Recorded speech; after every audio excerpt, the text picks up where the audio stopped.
There is auditorium with the capacity of 100 people. We also have a student lounge, a lecture lounge, and also a global lounge that can be used by lecturer and students. On 15th floor of TULT, there is a new classes for engineering students.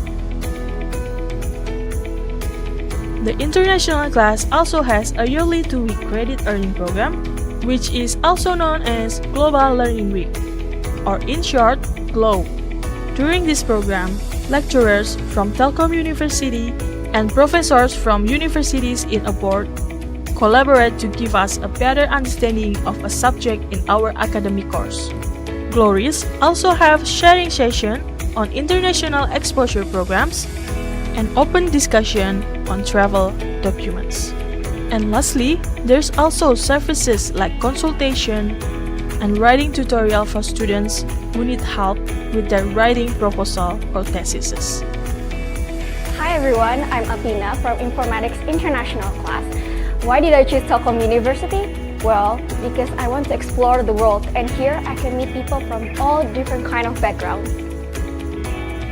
Hi, my name is Susan and I'm in my 4th year here at Telkom University. I study visual communication design and I chose the international class because I grew up abroad in the Middle East and I got to meet other friends who have the same background as me, and I got to experience different culture through the international exposure programs that the international class offers.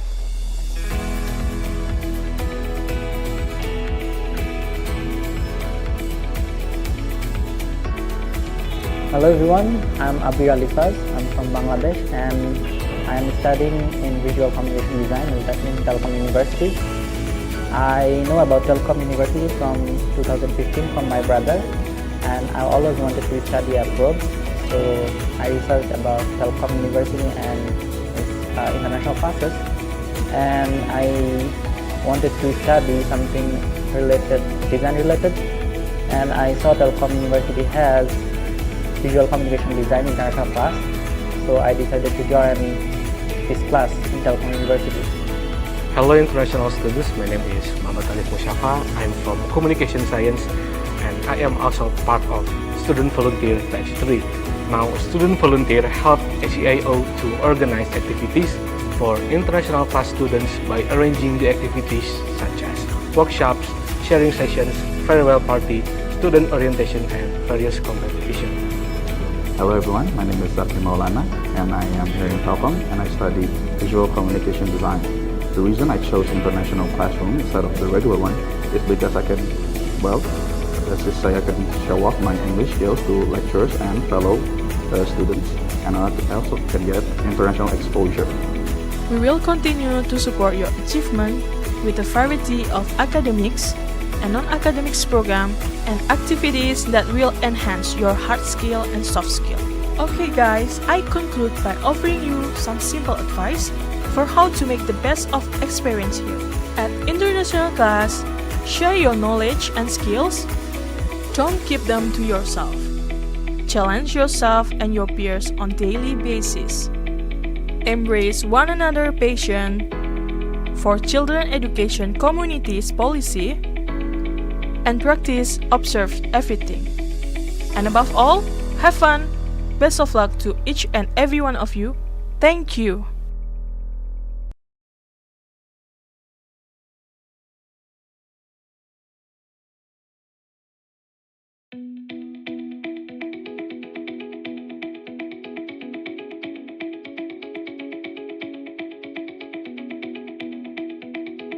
Assalamualaikum warahmatullahi wabarakatuh.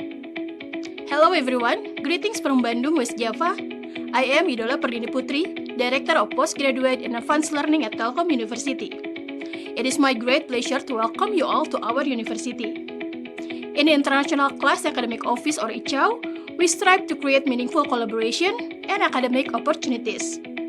We also assist cross-cultural experiences that bring together students, lecturer, partners, and guests from around the world. Hello everyone, my name is Muhammad Dini Akbar, Manager of Postgraduate and International Class at Telkom University. On behalf of the institution, I would like to sincerely thank you for joining us. It is truly an honor to have you here, whether as the student, lecturers, researchers, or international partners. At Telkom University, we are committed to supporting your achievement through a wide range of academic and non-academic programs, designed not only to strengthen knowledge and professional skill, but also to build global network and cross-cultural understanding. We look forward to working, learning, and growing together with all of you. Selamat datang di Green Campus Telkom University. Saat ini Anda berada di auditorium Gedung Damar Telkom University Bandung. Berlokasi di kawasan Bandung Technoplex, Jalan Telekomunikasi, Terusan Buah Batu Bandung, Jawa Barat, Indonesia. Auditorium ini memiliki satu pintu utama terletak di bagian depan auditorium. Dua pintu darurat yang berada di bagian kiri dan kanan gedung. Dua tangga utama terletak di depan gedung. Fire sprinkle di setiap ruangan. Dan terdapat 6 tabung apar yang ditempatkan di kiri dan kanan gedung. Untuk informasi tambahan, 2 ruangan toilet berada di bagian belakang gedung. Untuk dapat beraktivitas dengan aman dan nyaman, pastikan Anda mengetahui prosedur penyelamatan saat terjadi keadaan darurat. Keadaan darurat yang mungkin terjadi di antaranya gempa bumi dan kebakaran. Bagaimana jika terjadi gempa bumi? Pertama, tidak perlu panik. Kedua, tetap tenang namun selalu waspada. Ketiga, jauhilah dinding dan jendela karena beresiko roboh. Keempat, berlindunglah di bawah tempat yang kokoh seperti meja atau kolom hingga getaran berhenti. Kelima, lindungi kepala Anda. Bagaimana jika terjadi kebakaran? Tanda terjadi kebakaran adalah bunyi alarm. Tidak perlu panik. Saat terjadi kebakaran, berjalanlah merangkak menuju pintu darurat atau tangga darurat bila ruangan dipenuhi asap. Tutup hidung dan mulut dengan sapu tangan atau tisu yang dibasahi air guna mengurangi udara kotor yang terhirup ke hidung. Jika memungkinkan, segera padamkan api dengan apar. Ikutilah petunjuk penggunaannya. Jika tidak memungkinkan untuk dipadamkan sendiri, segera lakukan evakuasi. Pada semua kasus keadaan darurat yang terjadi tadi, yang perlu Anda lakukan adalah mengikuti arahan evakuasi dari petugas evakuasi. Evakuasi. Jangan berlari, berjalanlah dengan cepat, tenang, dan teratur. Lepaskan sepatu bertumit tinggi untuk menghindari resiko terjatuh. Jangan membawa benda berat. Benda berat di tangan akan menghambat jalannya proses evakuasi. Ikuti petunjuk arah menuju pintu darurat. Petugas akan mengarahkan Anda menuju titik kumpul atau assembly point. Segera laporkan jika ada yang belum hadir bersama Anda di titik kumpul. Jangan pernah kembali ke dalam gedung dengan alasan apapun sebelum ada pengumuman bahwa situasi telah aman. Setiap memasuki sebuah gedung, pastikan Anda memperhatikan lokasi pintu dan tangga darurat. Terima kasih atas perhatiannya. Kami berharap Anda dapat beraktivitas dengan aman dan nyaman di lingkungan kampus Telkom University. Selamat beraktivitas!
Hatur nuhun. Thank you so much, everyone.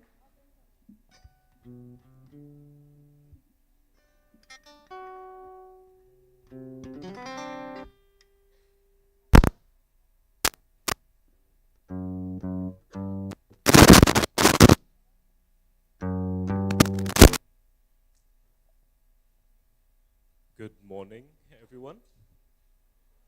How are you guys doing today? It's a bit somber. Can I have a little bit of a cheering, perhaps, like "Good morning, everyone"? There you go. That's more like it. Why so somber like this time of the day? My name is Muhammad Aiman Zulfikar. You may call me Aiman instead. I'm from Visual Communication Design 2022, so I'm pretty old compared to most of you guys. And I will be performing a live song just to open the ceremony and to hopefully entertain you guys in the process. Is that okay with you guys? Or if not, I can just like go outside. No. Okay. All right, thank you very much. Can we please play the first song? Thank you very much.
the second song, before we begin for the second one, I just want to say that welcome to Telkom University. You certainly did not make a bad choice when coming here. Maybe some of you guys have second thoughts. Maybe some of you guys have doubts or hesitation. But I assure you, you've made the best choice. So while you are here, while you are about to do your degree and everything, I want you to do it with full excitement, full responsibility, and I want to do it your way. Let's play the next song.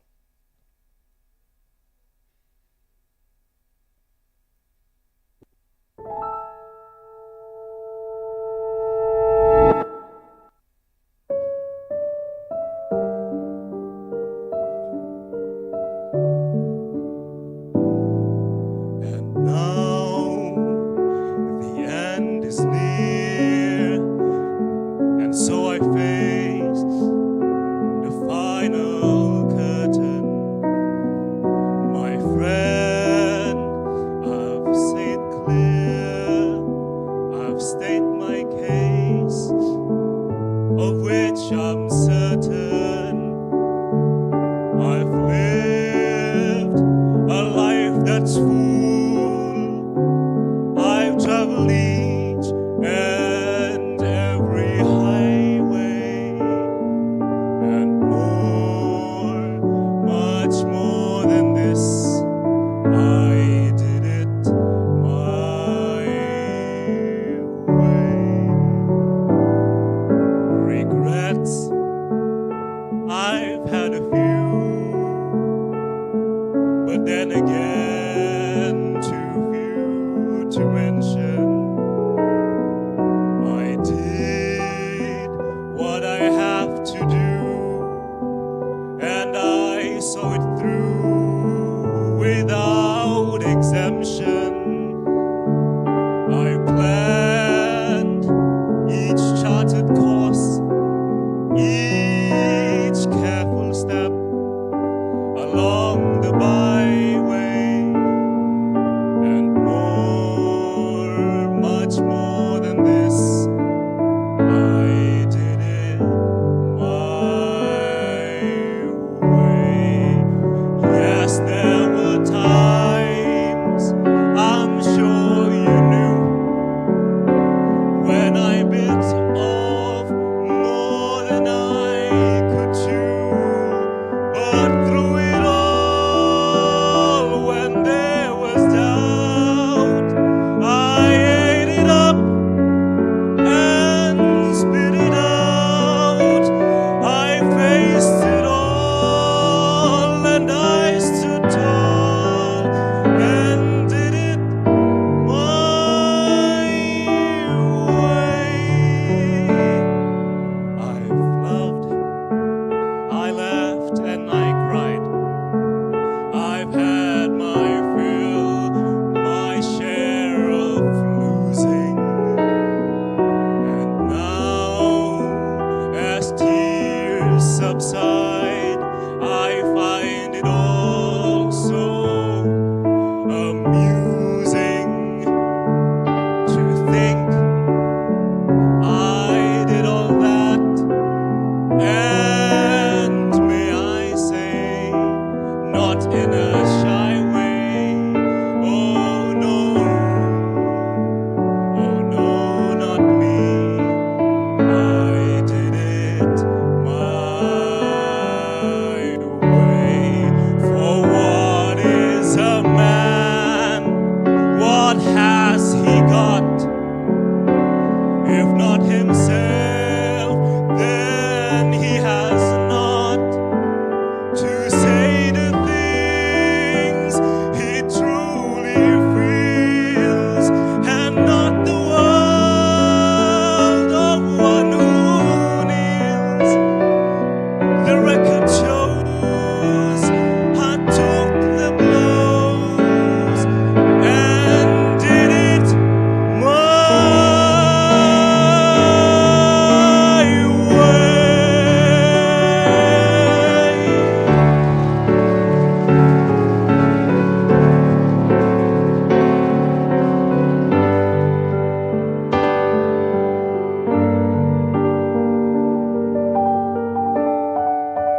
Good morning, fellow international students.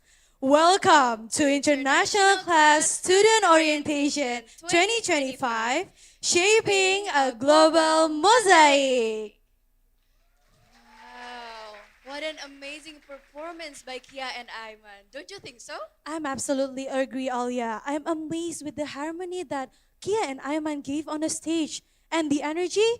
You can see that everyone is singing with them. Yes, you know what? That makes me wonder if they're in the same program as us. International class? Yes, absolutely. They've stated before that Kia is from ICT Business 2023 and Ayman is from Visual Communication Design 2022. Isn't that amazing? That is great. Okay, so about their performance again, it was so amazing. And I'm pretty sure the audience would agree too with us. So everyone, let's give Kia and Ayman another applause. Wow, Sasha, look at the new faces joining the international class community. I know, right? From the left to the right, they're full of people. Especially, what's with the color codes? They have purple, white, yellow, green, and blue. Pink as well? What do you think is it? So colorful. It makes me wonder, do you want to test their sound? Their spirit? Yes, let's go. Let's do it. Okay, everyone, pay attention. When we say hi, you will say hello. And then, when we say hello, you guys will say hi. Got it? Okay, let's try. Hello, everyone. Hi, everyone. One more time. Hello, everyone. Good morning. Louder. All right, let's go back to business before we got carried away. Okay, it's actually because everyone is so lovely and lively this morning. But I wonder how are they physically and mentally prepared for this? But I'm sure that we have a lot of agenda for today's, right, Alia? Yes, and we have heard them say hello back to us, say hi back to us. And with those spirits, I'm sure today's event will be unforgettable. And now, let's officially begin. Ladies and gentlemen, first and foremost to our Honorable Professor Dr. Suyanto, Director of Telkom University. Mr. Parman Soekarno, PhD, the Vice Rector for Academics Affairs. Mr. Nurwijayadi, MM, the Vice Rector for Resources.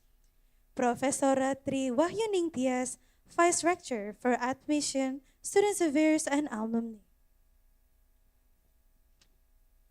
Mr. Angga Rusdinar, PhD, the Vice Rector for Research, Innovation, and Partnership.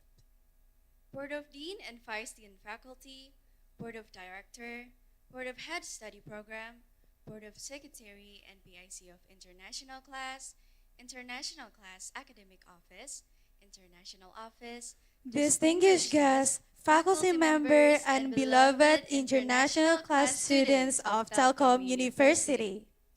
Now, let us introduce ourselves first. My name is Alia Kuratoin Zulfa from Business Administration 2024, and you can call me Alia for short. And I'm Lucianda Parameswari Witnyana from Communication Science 2023, and you guys can call me Sasha. And we are the Master of Ceremony of Telkom University International Class Student Orientation 2025.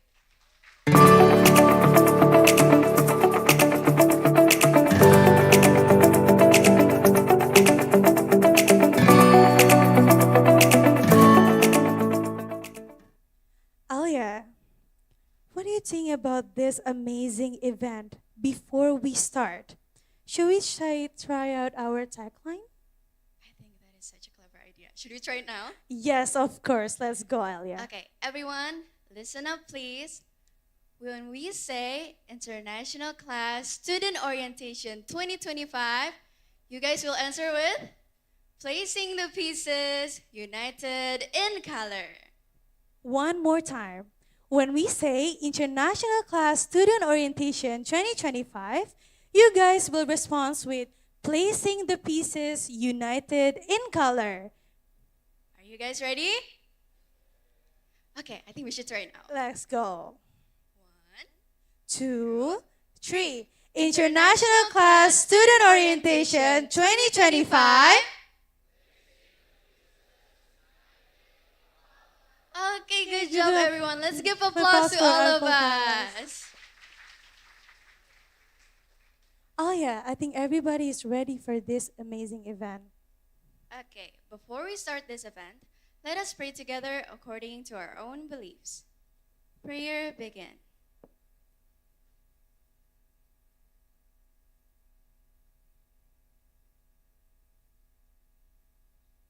Prayer finished.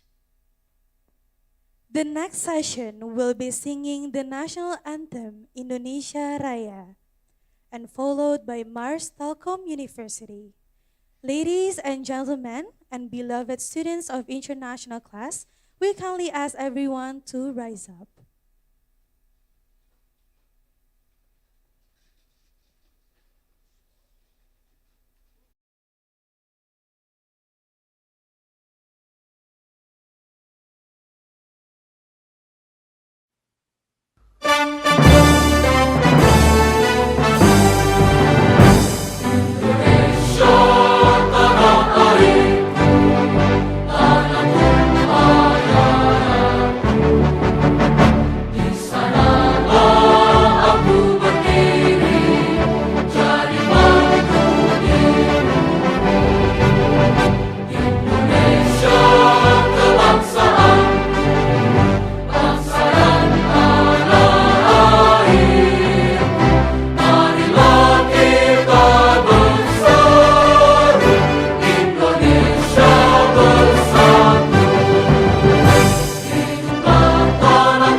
Satukan tekad bersama, padukan langkah, bawa bangsa menuju garis depan. Raih cita rajut asa, sing-singkan lengan, tingkatkan inovasi, unggulan dan prestasi.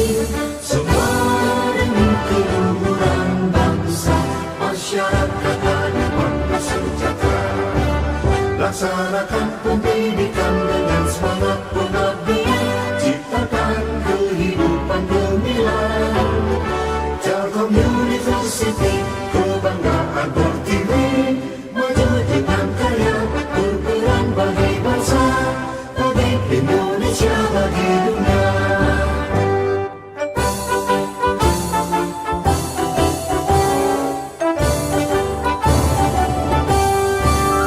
Telkom University, sinergi bangun negeri, maju dalam ilmu pengetahuan.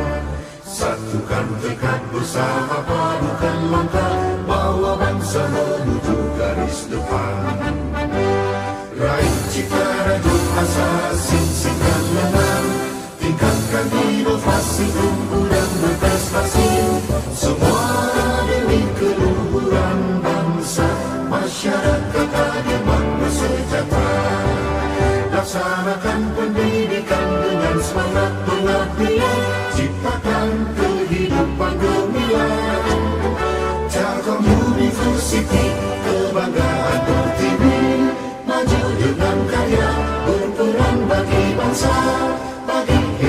Indonesia bagai dunia.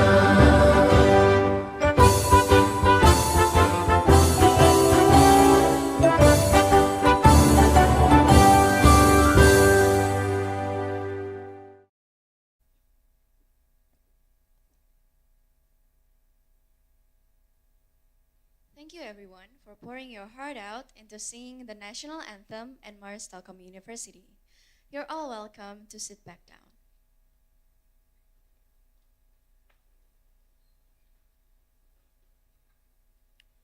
The next session, let's pay attention to report of international class from Mrs. Idola Perini Putri, PhD, the Director of Postgraduate and Advanced Learning.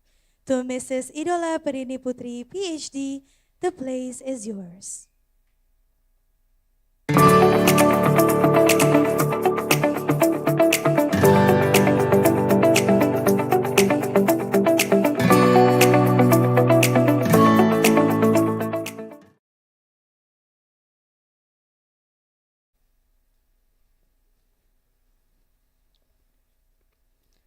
Bismillahirrahmanirrahim. Assalamualaikum warahmatullahi wabarakatuh. Good morning to all of you. Semangat pagi. Pagi. Okay, thank you.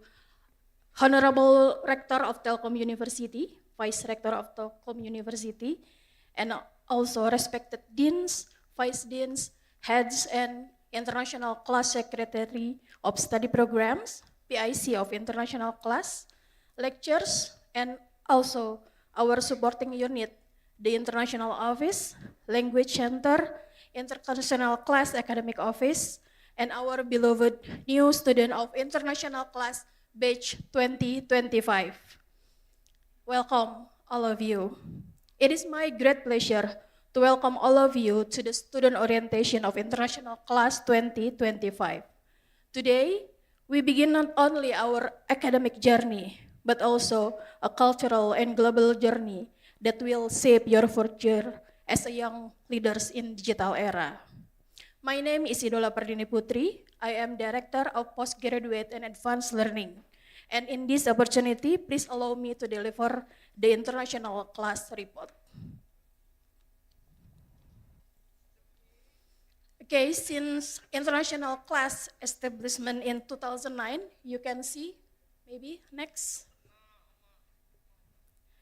Okay, we begin only from one study program, but now we offer 11 international study program, ranging from engineering, ICT business, accounting, communication, and up to visual communication design. This year, the international class welcomed 288 new students. That's all of you here, bringing the total of active international class students to 1,256 students. We are also proud that our community is becoming increasingly diverse, with students not only from Indonesia, but also from Myanmar, Sudan, India, Morocco, and Timor-Leste. Okay, dear student, joining international class means embarking on a special learning journey designed to prepare for your global future.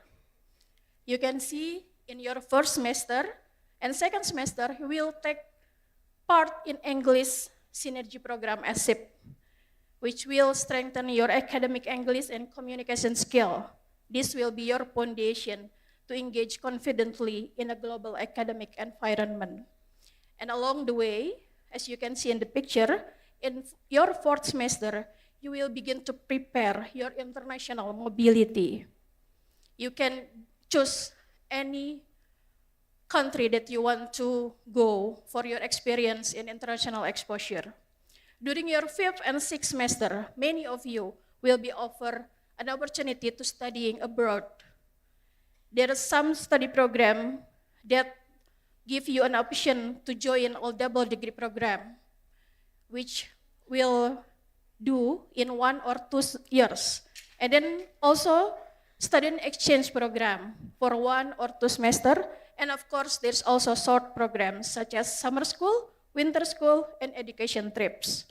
And before your graduation, in your 7th and 8th semester, you will complete your internship, international certification, and of course, your final project. All designed to make you become competitive in both local and global job market. And I also want to highlight that you will be not alone during this journey. So you need to remember our supporting unit. There is International Class Academic Office or ICAO, which coordinates your academic activities and develop programs to enrich your experience. And there is also International Office or EO, which manage international mobility and assist foreign students in adapting to campus life. And there is also Language Center, which support your English development and provide proficiency tests such as TOEFL or IELTS. And of course, you will become a part of your study program and faculties, which will guide your education, curriculum, lectures, and research activities. This ecosystem is designed to ensure that every one of you can thrive both academically and personally.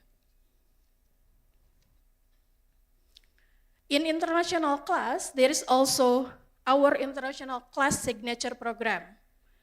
The first one, you will experience an activity called Global Learning Week or GLOW. This program brings visiting lecturers from all around the world to Telkom University, where they will teach, collaborate with your faculty members. It is an opportunity for you to experience international teaching without leaving the campus because GLOW held in Telkom University, and for us as a faculty member to expand our research and academic partnership. In addition, you will also take part in the International Collaborative Community Service, a unique program that empowers communities in disadvantaged and frontier areas, combining education, technology, and cultural exchange. There is also activity as student volunteer program. So you can see your senior here, which using the creme jacket is a student volunteer. So you can become them in the next year student orientation program.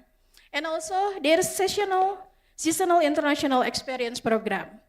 This is a careful design journey, one that balances not only academic excellence, but also international exposure and social responsibility. At the end of your journey, you will officially graduate from Telkom University with not only hold your degree, but also a certificate of international class program.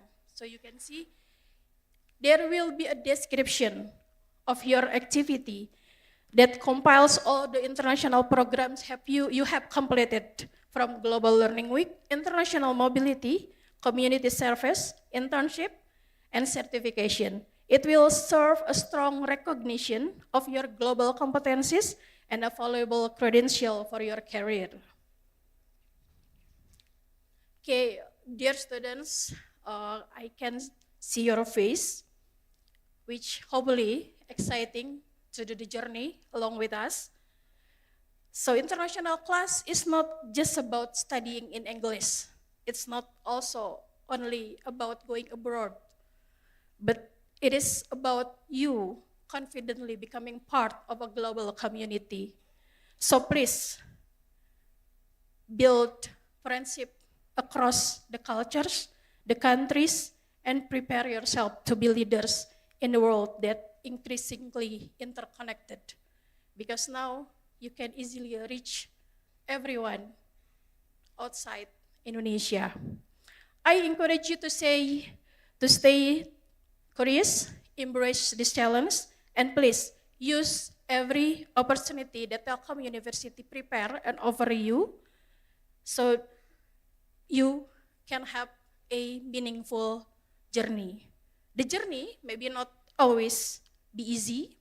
So if the Ayman said he's old because 2022, maybe in class you will also meet some of your seniors that from batch 2000 or batch 2021, because yeah, the journey is not always easy, but it will be rewarding if you can complete all the journey. So on behalf of Telkom University, I congratulate you to once again for becoming part of international class. Let us walk this journey together and let us make the international class a place where global dreams begin. Thank you. Wassalamualaikum warahmatullahi wabarakatuh.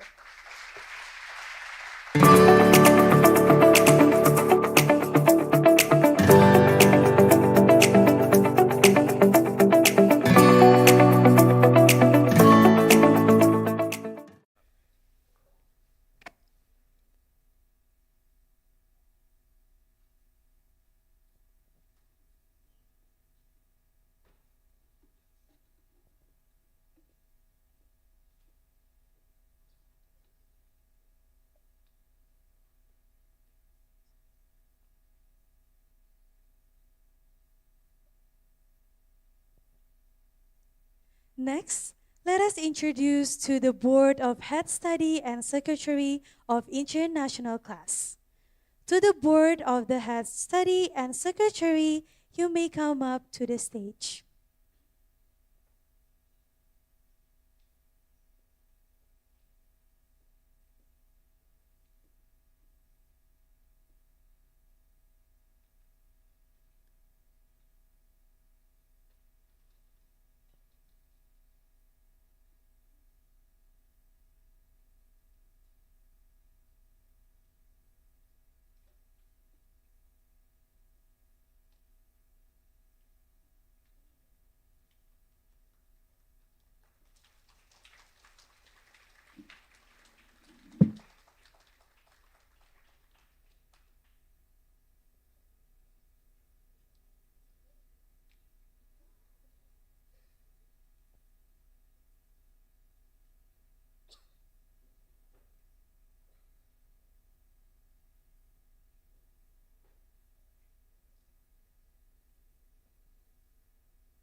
Dr. Damayanti Octavia as the Head of Study Program of ICT Business.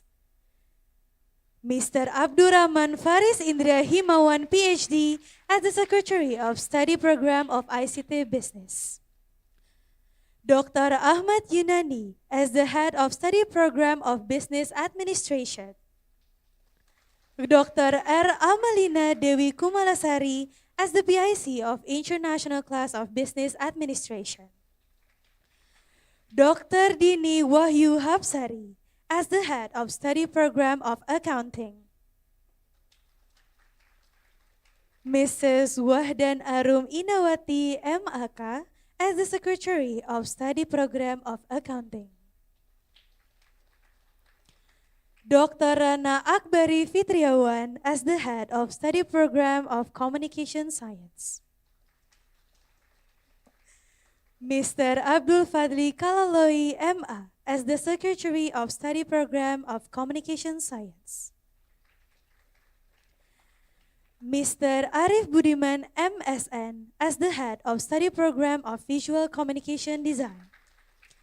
Mrs. Sri Maharani Budi Haswati, Magister Advertising as the Secretary of Study Program Visual Communication Design. Mr. Rino Andias Anugraha MM as the Head of Study Program of Industrial Engineering. Mrs. Ayudita Octaviani MSc as the Secretary of Study Program Industrial Engineering.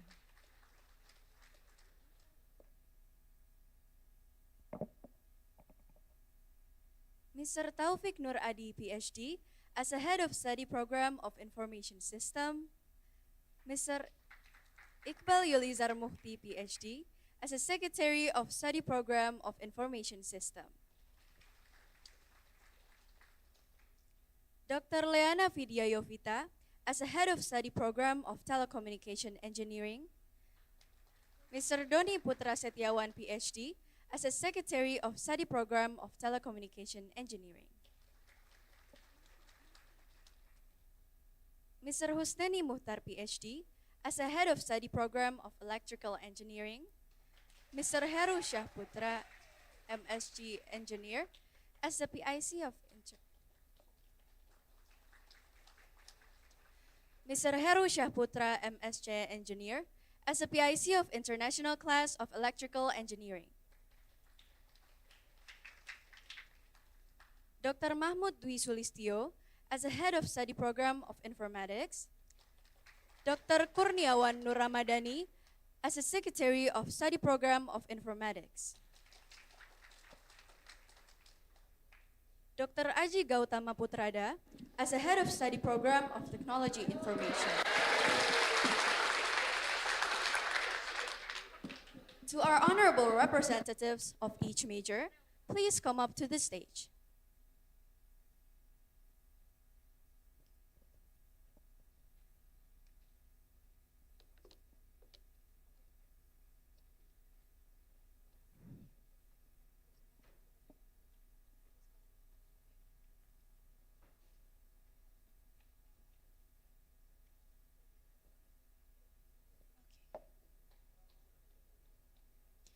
We would also like to invite the Dean of the Faculty, starting from Professor Dr. Farida Titi Kristanti, the Dean of Faculty of Economics and Business. Dr. Iis Kurnia Nurhayati, the Dean of Faculty Communication and Social Science. Dean of Faculty of Creative Industry, Mr. Dandi Yurida, PhD. Dr. Muhammad Iqbal, the Dean of Faculty Industrial Engineering. Professor Dr. Ahmad Rizal, the Dean of Faculty of Electrical Engineering.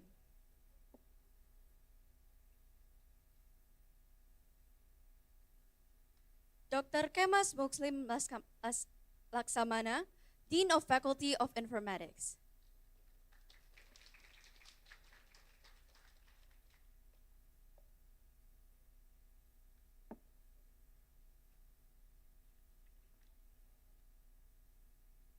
There will be a symbolic lanyard given out to each representative from each major.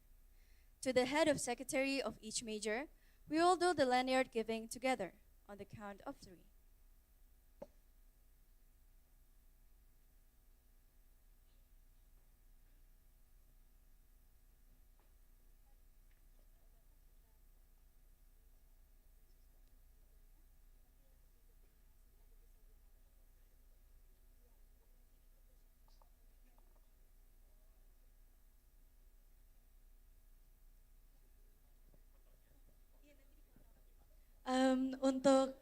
For every head of study program, we will give the lanyard on the count of 3.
For Dean of Faculty of Economics and Business, Professor Dr. Farida Titi Kristanti, Dr. Damayanti Octavia, Mr. Abdurrahman Faris Indria Himawan PhD, Dr. Ahmad Yunani, Dr. R. Armalina Dewi Kumalasari, Dr. Dini Wayu Hapsari, Mrs. Wahdan Arum Inawati and the representative students, please come in front.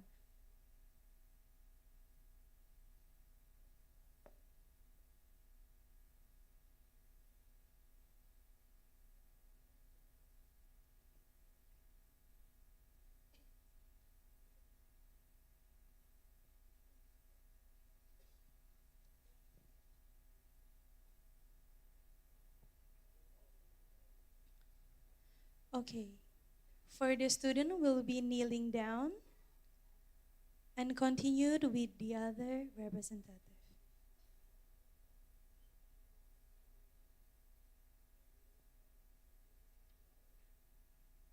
For every representative students, please come to the front and kneel down in front of the heads and secretary program.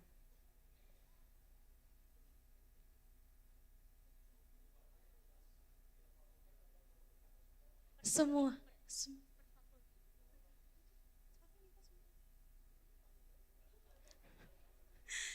We are really sorry for the major inconvenience. We're starting from Faculty of Economics and Business first. For the students of Faculty of Economics and Business, will be sitting in front of the head, secretary, and the dean. And we will proceed to the documentation.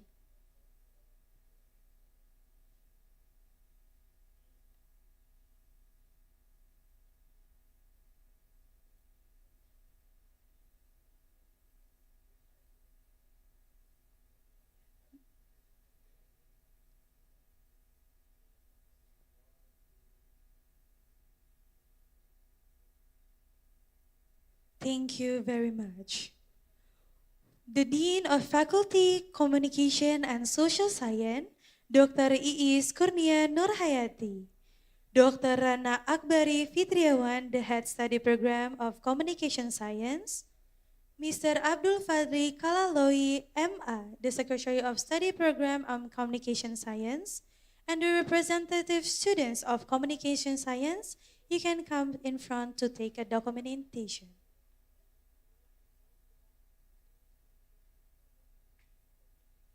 Because it's only two of... In 3, 2, 1. One more time. 3, 2, 1. Thank you very much. Continued by Mr. Dandi Unidar, PhD, the Dean of Faculty of Creative Industry, Mr. Arif Budiman, MSN, Mrs. Sri Maharani Budi Haswati, and the representative of Visual Communication Design. We will take the picture in count of 3.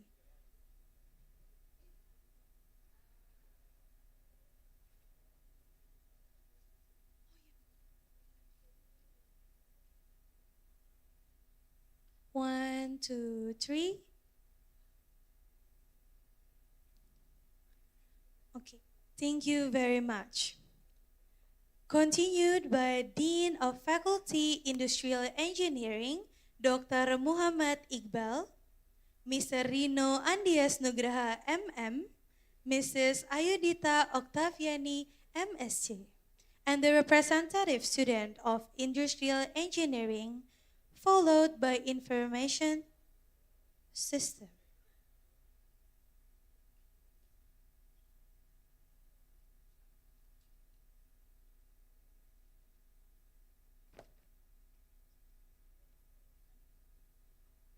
Three, two, one. 3, 2, 1. Okay, thank you very much.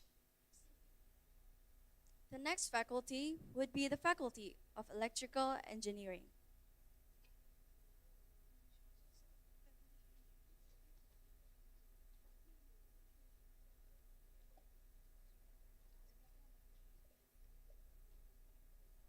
Dr. Leana Vidyayovita, Mr. Doni Putra Setiawan, PhD.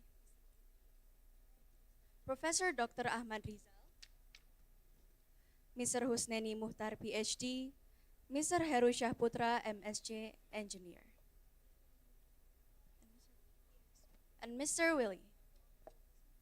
And the representative students, you may come up to the front and then kneel down to take the picture.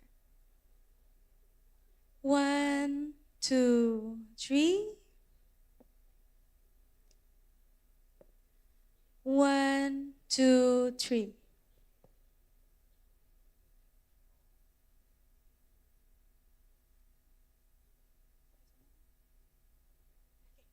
Thank you. And now, the next one would be Faculty of Informatics.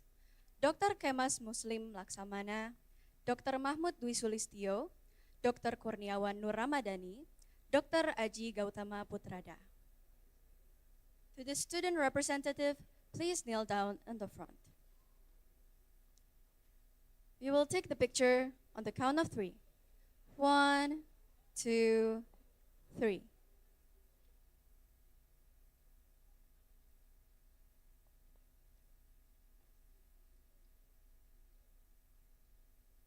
thank you very much. Now we proceed to the next documentation session, which every students from every major will be sitting in the front kneeling down, and then followed by the head, secretary, and the dean at the back. You guys can start now.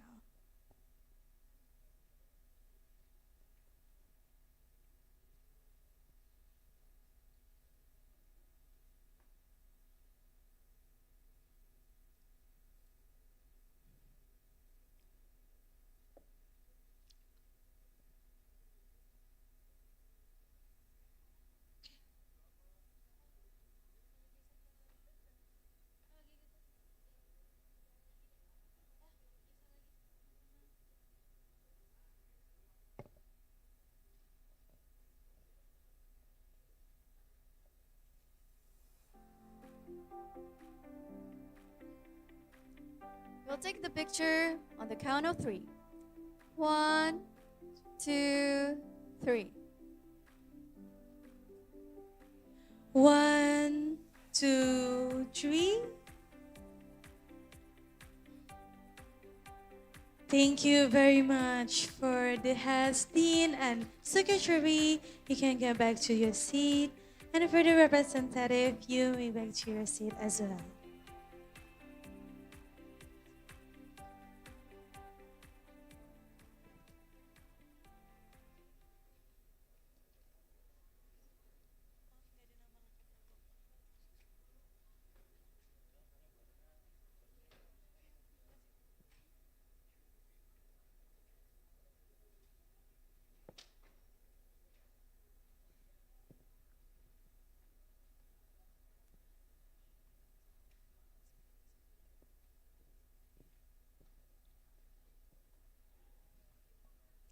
Moving on, we are heading straight to the presentation of International Class Academic Office, International Office, Language Center, moderated by Arkananta Prabowo.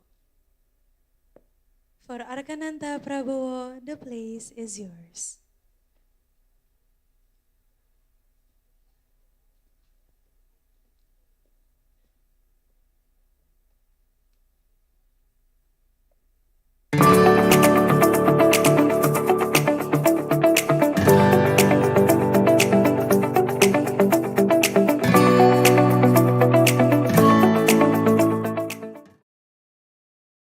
Everyone, louder, morning. I'm Arka as your moderator here on behalf of Student Volunteer. I am pleased to welcome you all to today's presentation. In this session, we'll be introducing the International Class Student Services. Here's how today's program will flow. We will begin with the International Class Academic Office, which supports our international classes and academic programs. Then, we will be moving on to the International Office, which focuses on partnerships, mobility programs, and international collaboration. Finally, we will hear from the Language Center, which equips students with the language skills necessary to succeed in academic and professional environment. To Mrs. Yulisun Haryani PhD, Mrs. Kisti Triani SS, Mrs. Indah Fajarwati, Miss Sania Afina SPD, please welcome on the stage.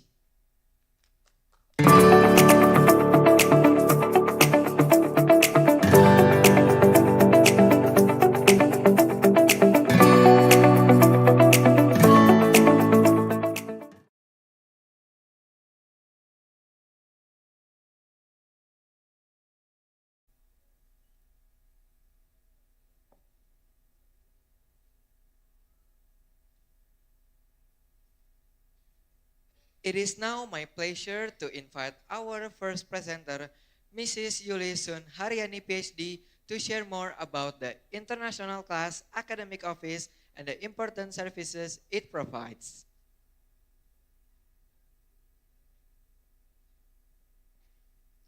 Okay, thank you Arka.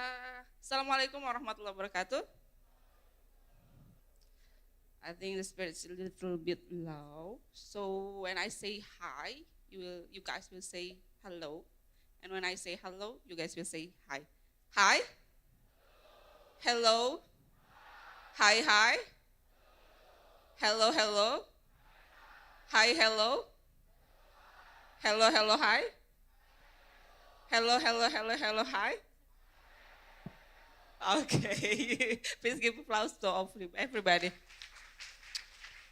All right, so actually this is not that long. I will introduce our International Class Academic Office, and my name is Yulisun Haryani. I'm an Assistant Manager of International Class of Academic Office.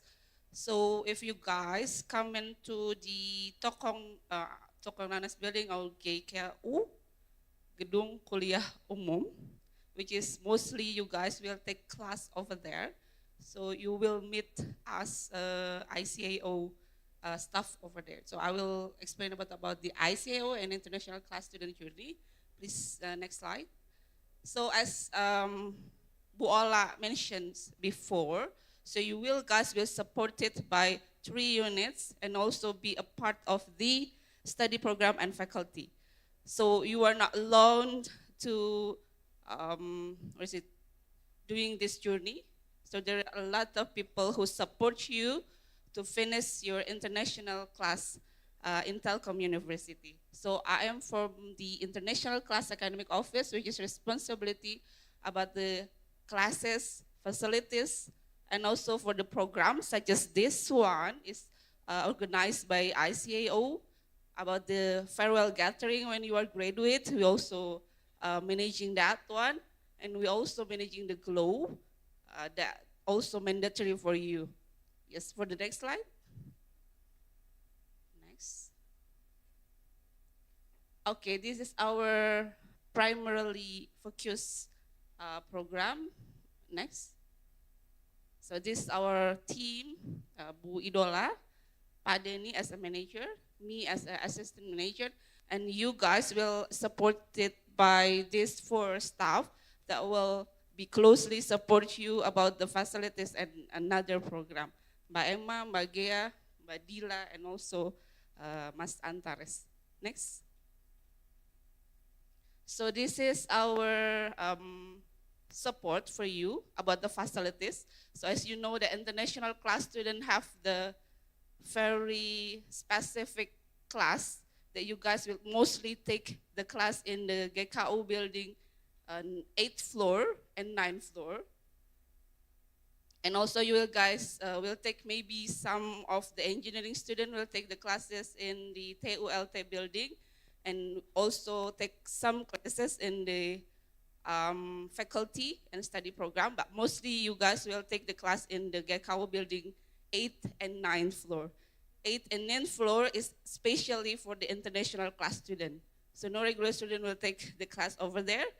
And we also not only provide the classroom, we also have some student lounge. So you guys can study over there, chatting over there with your friends and waiting for the interim of the classes.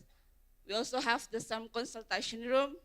We also have some specific musola and toilet in the 8th floor. And we also give some services about the changing course schedule. And if you guys like needed some, marker, like those kind of need helping to connecting the monitor and etc., we also support that one. Next. So this is your class. Next. This is the lecture room, prayer room, and also the toilet. Next. Okay, so this is about the journey of international class. Next. So as Bu Idola mentioned, that you guys will follow this journey from the first until the 8th semester. So the first one is ASEP, English Synergy Program. How about the foreign student? They will take BIPA, Bahasa Indonesia sebagai penutur asing. Or how about if I already get like maybe the IELTS already 8? So there will be another support. So not only about the increasing the score, but also the language center will support with another program for you guys that already have those higher number of the proficiency test score, okay? And that one is mandatory. Even you guys very good in English, you guys have to take these classes. So the ASEP semester will take along the semester. You guys will have another schedule for the ASEP class. And please note that this is mandatory, okay? And then you guys will get the GLOW. GLOW will be done, due in the interim semester. It depends on the study program. It could be the interim semester after second semester. It could be the 4th semester. So it will depend on the study program. And you guys can take the mobility program at 5th semester. So in the 4th semester, you will preparing for the document for the mobility program, such as passport. How many of you already have passport? Yeah, passport is the mandatory things for the international class student. Can you guys go abroad without passport? No? Do you know about the differences between visa and passport? Yes?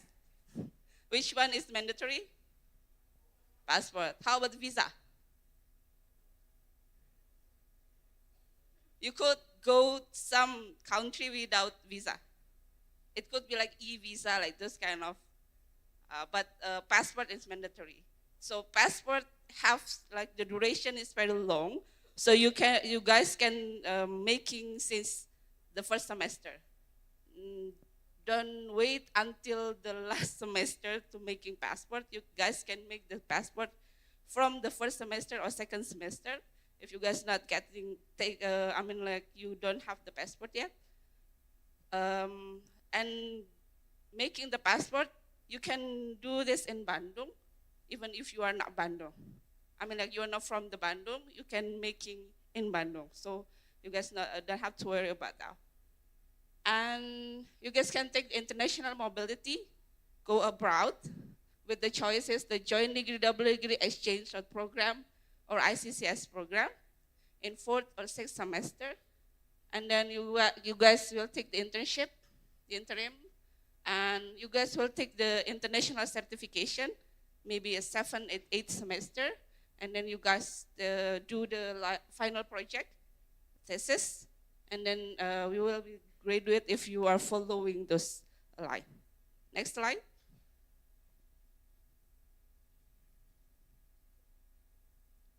Next. Operator. Okay. So this is your eligibility. You have to complete the ASEP or BIPA and then join the GLOW, participate in international mobility, achieve the minimum TOEFL score. How much the score that you guys have to pass? How much the score for international class? 500. So before you take the final project, you guys have to pass the score of 500 of EPRT. And then obtain the international certification and fulfill the internship requirement. And so, but you will guys will get the benefit. Okay? Telkom University will give you the benefit. So you will guys will get the SIP program freely without paying again. So that one is the services especially for the international student. Okay? And then for the funding mobility, maybe IO will explain this, international office will explain this more detail. You will get the financial support for international mobility. It will depend on the program that you take. And then you will get the funding for the international certification up to 2.5 million. It depends on the study program. With certification, you guys have to discuss with the Secretary of International Class Study Program to get this benefit. Next slide. Okay, this is based on the Podoman Academic 2025 that you guys have to pay the 500 before you take the final project for international class. It is higher than the regular class. Next. Okay, this is already explained by Bola before. You guys will take the GLOW. The ICCS is the one of the choice of international mobility program. Next. You guys can also take a part as a student volunteer. And also you guys will take some sessional program like training session, on-site and online, joint lecture, and etc. Next.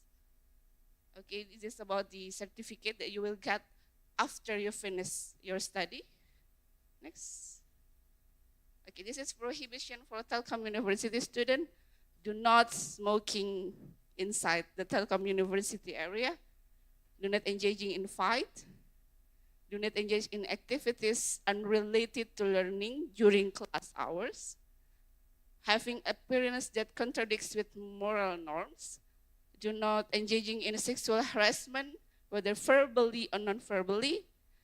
And then you guys can see all of that. This is no. And there is sanction for violation. It could be the E grade for a semester, or you can take some leave, those kind of. Next. Okay, I think that's all from me. Hopefully you guys can follow this journey and take all of the eligibility and then passing and graduate on time for years and get your Bachelor of Study program. I think that's all. Thank you. Assalamualaikum warahmatullahi wabarakatuh.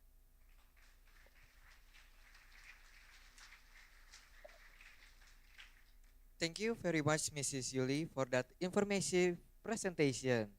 We now move on to our second presentation. Please welcome Mrs. Indah Fajarwati MM, who will speak about the International Office and its role in building international cooperation and opportunities for our students.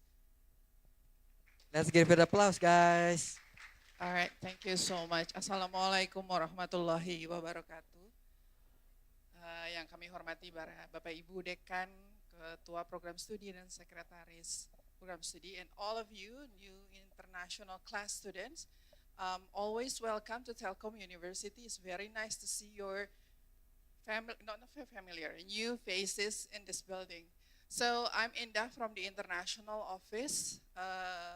As the moderator mentioned, the International Office in Telkom University is responsible for the international mobility. So we are actually responsible for the international student admission.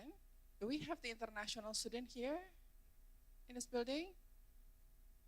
No, not attending maybe, yeah. The mobility program, the permit, especially for those of you who are doing the inbound and outbound mobility and also the international student life and activities. That's the International Office responsibility. Can we please continue to the next? Okay. So what is the international mobility? Before I continue, I just like to know How many of you know that you are mandatory to do the international mobility? Do you know that you have to, this mandatory to do the international mobility? No? Do you know that? How many of you know that you are that you are mandatory to take international mobility? Can you please raise your hand? Higher? Only one. I only spot 1, 2, 3, 4, 5, 6. Okay, so international class students are mandatory to take at least one of the international mobility, okay? During your journey in international class, you have to take at least one of the international mobility. So what is the international mobility? So we have 3 in general measure of the international mobility. The first one is joint or double degree, and then student exchange, and then short courses. So joint degree is, sorry, not yet. Can we back to the previous? Okay, thank you. So the double degree is a collaboration between Telkom University and university partner. So you will learn with a scheme, certain scheme. It can be 3 years in Telkom University and 1 year in our university partners, or 2 years here and then 2 years in university partner, and then when you graduate, you will have 2 degrees. If joint degree, double degree, you have 2 degrees. The joint degree is only 1 degree, but it's accepted by 2 universities at least. So that's the joint degree, double degree. Duration is 1 to 2 years, so it's depend on our agreement with our university partner. And then the intake, it can be fall or spring, so it's depend also on the agreement with university partners. And then the second one is the student exchange. So it's a study abroad program for 1 to 2 semesters in our university partner. The duration is 1 to 2 semesters. It can be reciprocal exchange, meaning that we have the agreement with our university partner, or Erasmus program. Telkom University is a part of the Erasmus agreement for the mobility program in 2 countries, in Spain and also in Portugal. And then also we have the COIL program, the online 1 semester online learning program that we also conduct with our university partners. And then the third one is a short course. So it can be ranging from 1 to 30 days or 1 month. And then you will experience the academic and then also the industrials and also cultural program. It can be summer, winter, or joint short course or edu trip that we arrange every year.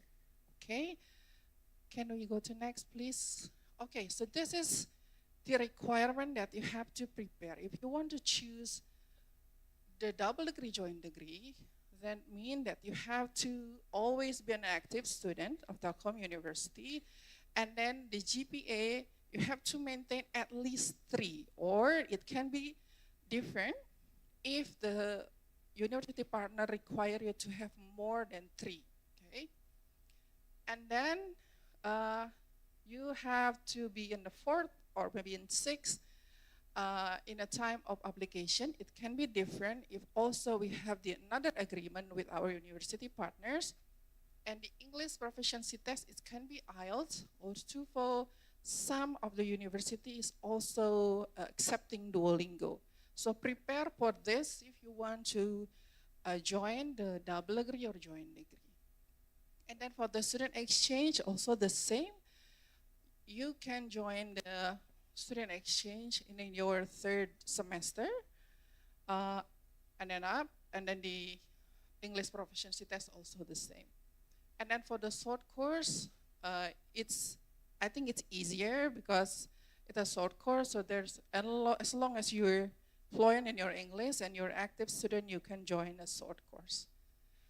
All right, next please.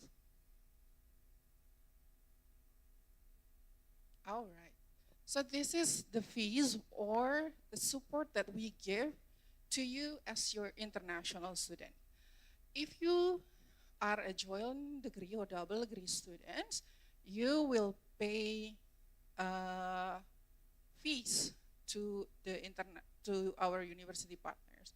But we will support you 90% scholarship for your tuition fee in Telkom University if you are paying your tuition fee. But if you are not paying, then our support is only like 50% of your tuition fee. And then you have to also prepare for another visas, accommodation, and etc. And preparing also for your personal expenses. That's if you want to do, and then you have to prepare, if you want to do a student exchange, because we are doing this based on the agreement with our university partners, then you don't have to pay a tuition fee in our university partners, and then we will support you with the 50% of your tuition fee in Telkom University, but you have to still prepare for the visas, accommodations, etc., and then personal expenses. And then for the short course, you have to prepare yourself for the program fee, and then still pay the tuition fee in Telkom University, and then you have to also prepare for another expenses. So that's the fee. Okay, next please. Okay, so this is what I explained to you. This is the support that we gave to international class student. It can be 90% or 50% scholarship on a Telkom University tuition fee for the degree and joint degree, and 50% for the student exchange. And for the short course is financial support for 6 million rupiah. Next, please.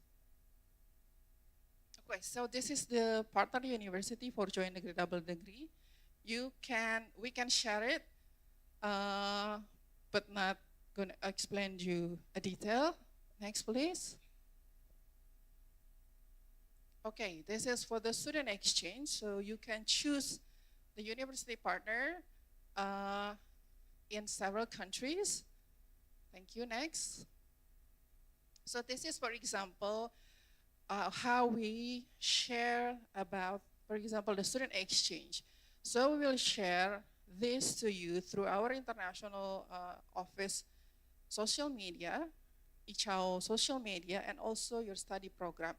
This is the example of the poster that we sent to you, the requirement, and then the deadline application and the period of the program. Next, please. This is the short course, for example. We have a short course in digital accounting. As you mentioned, if you can see, the short course is only 2 months, only 6 meetings, something like this. So it's not a fully 1 semester program. Next. This is a short course also for winter. If you like to go abroad for the academic, you can go for the winter program. For example, we have the activists in South Korea and also in United States. Next. So how to join the international mobility? You have to check the ability of program in the international social media, international office social media, ICAO also. Read carefully the details, make sure that you are available and you are understand the program itself, so you know what's and how your journey in that program. And then this is very important, discuss with your parents, especially related to your financial support. Okay, and then consult with your academic supervisor, especially for the student exchange and double degree and joint degree program, because that will be converted to your academic achievement here in Telkom University. And then prepare for the required documents, especially for the international nomination. Do the online registration, and then we will announce who are accepted once the nomination is also accepted by our university partners. Next, please. So this is the required document. So if you are international student, as I mentioned by Ibu Yuli, you have to make sure that you have your student ID, the valid passport, always valid passport. Or at least if you see your passport is like only 1 year, you have to extend it, okay? And then the academic transcript in English, you can download it in your iGracious, and then your English proficiency certificate, make sure it's also valid, your formal photo, and then learning agreement, especially for student exchange, and then recommendation letter, and then your parent consent. Okay, next.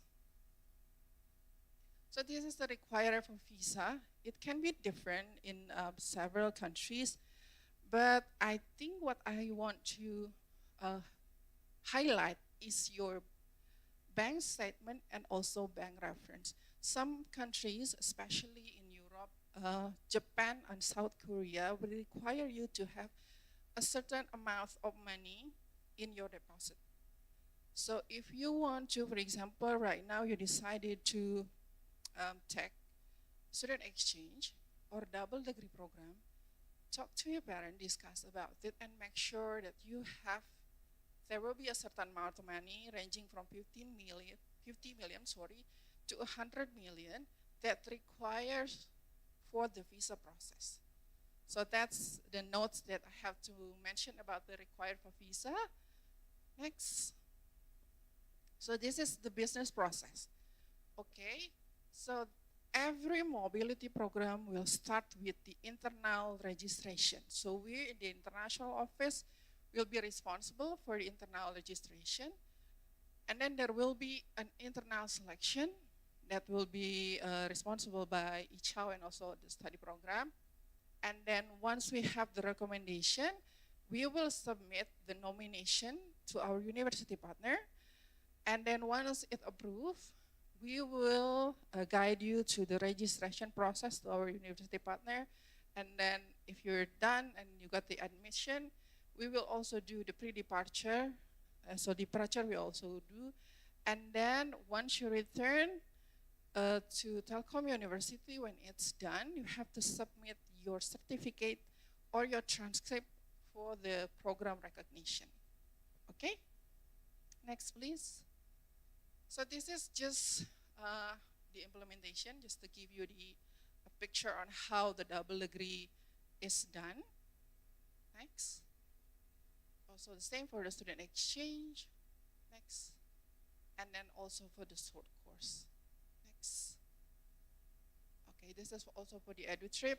So the international office is managing the EduTrip, so we can you can choose two countries and also university partners that you want to join in the EduTrips. Next. So this is the essential notes, okay? As Ibu Yuli mentioned, a passport is a must. So if you don't have a passport now, make sure you make a passport. Some will take even longer. So you have to have your time and manage your time to make a passport, and then discuss with your parents on what mobility program that you will take, and then prepare yourself with knowledge. You can explore each of it, okay? And also make sure that you have the budget for it. I think that's it from the international office. Do we have the QR for the student? Okay, maybe after this. So can we go next slide? Oh, thank you. And then next, do we have? Okay, so this is our office. You can visit and find the information in our website, io.telkomuniversity.ac.id, or our Instagram, Facebook, and also TikTok. But if you want to go and consult directly with us, you can always come to the international office at the banquet building in the first floor. Okay, next. Okay, so I think that's it. Maybe we will share the QR code from this for you through the e-chow, and then you can learn about the international mobility program. So thank you so much. Assalamualaikum warahmatullahi wabarakatuh.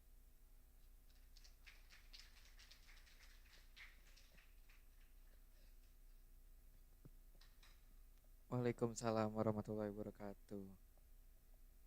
Thank you for Mrs. Indah Fajarwati for that excellent overview. To complete our session, let us now from Mrs. Kisti Triani SS, who will present on the Language Center and its contribution to language learning and student success.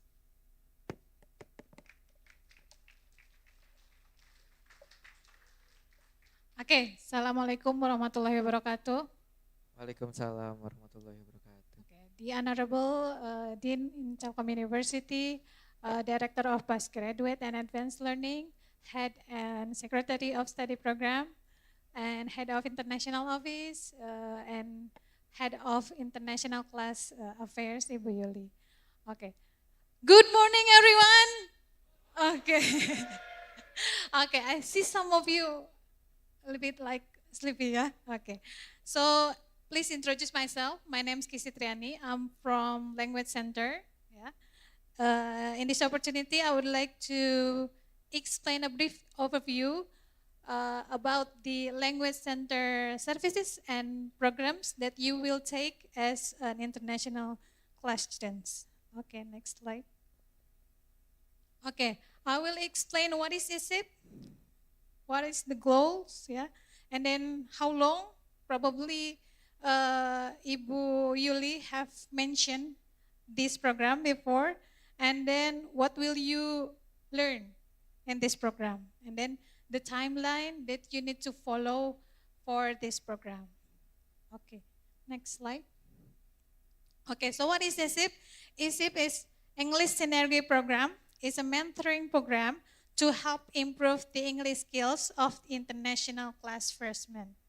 So you need to, it is mandatory, yeah. You have to take this program in your first and second semester, yeah.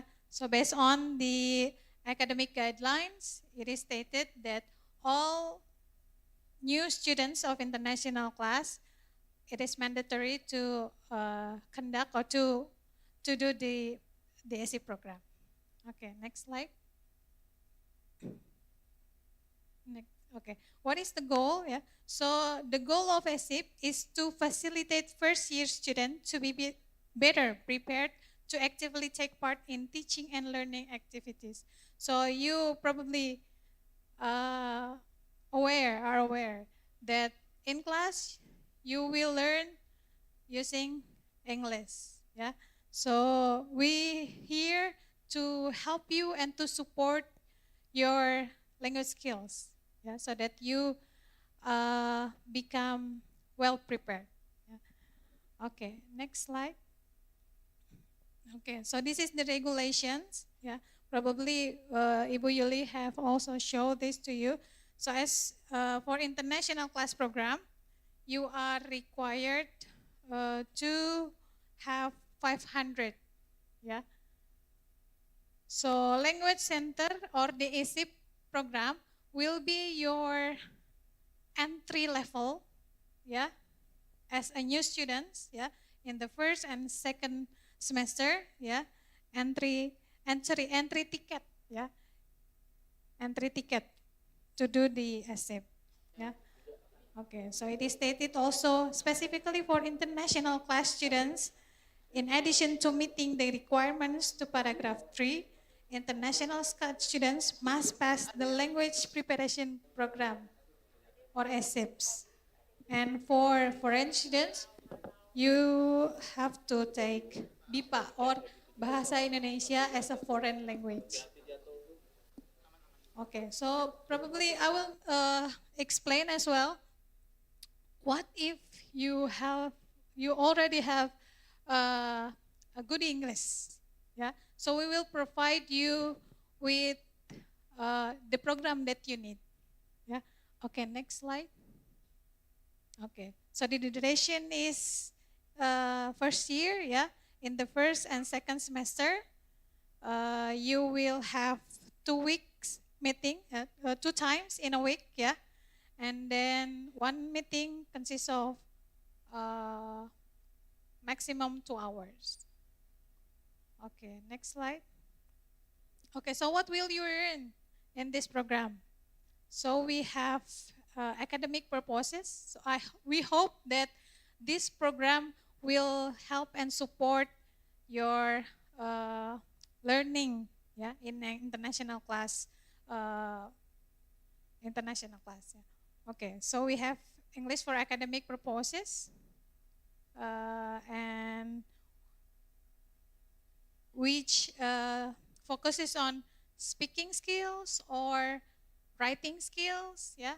So if you need to, okay, I think I'm not really good at speaking, we have that program for you. Or if you think that you need to improve your writing skills, we have the program that you can take. Yeah. And then beside that, to support international office program, international mobility, we also provide you with the test preparations. One of the requirements to take the international mobility is that you have to, you need to have, English certificate, right? So we also in this program, we provide you with the test preparations. So if you want to take IELTS, EPRT, ACCT, or TOEFL, we provide the preparation for you in this program. Yeah. Okay, so this is the timeline. Probably this is the most important thing for you. I hope you can take a picture so that you can remember or take notes, yeah, of these important dates or events. Yeah.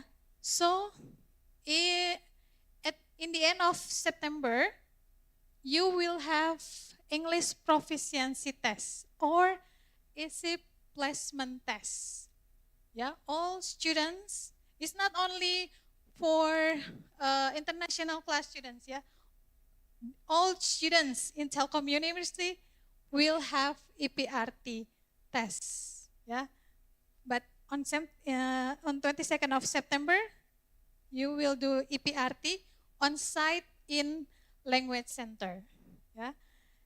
And after EPRT, you will also do English Communicative Competence Test, or we call it like speaking test, yeah, at the end of September 29th. And after you do the EPRT, you will receive the score. Okay, so the EPRT score that you have, you will use it to do the registration for ESIP. Yeah.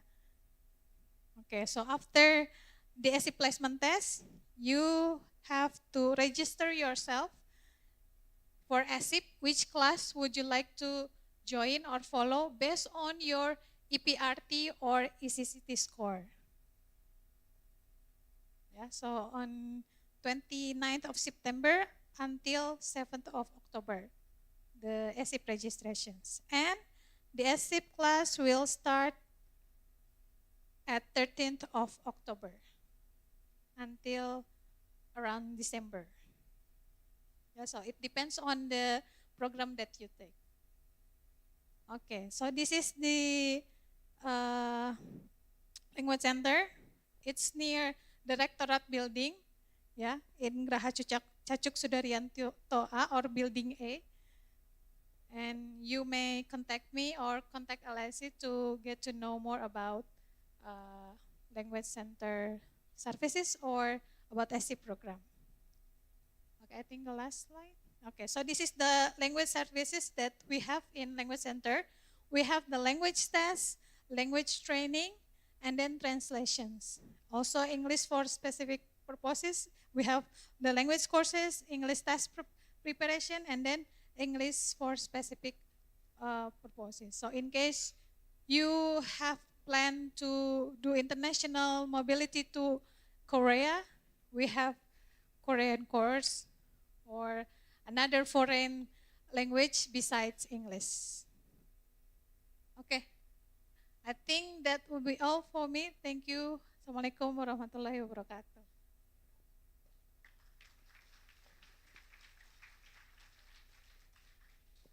Thank you so much for Mrs. Christie for the wonderful presentation. Okay, on today's session has given us a clear understanding of how the International Class Academic Office, the International Office Language Center work hand in hand to support our academic community. Now we are going to hand out certificates to our dear Mrs. Kisti Triani, SS, and Mrs. Indah Fajarwati, and also Miss Yuli Sun Haryani, PhD. To the certificate bringers, you may come up to the stage.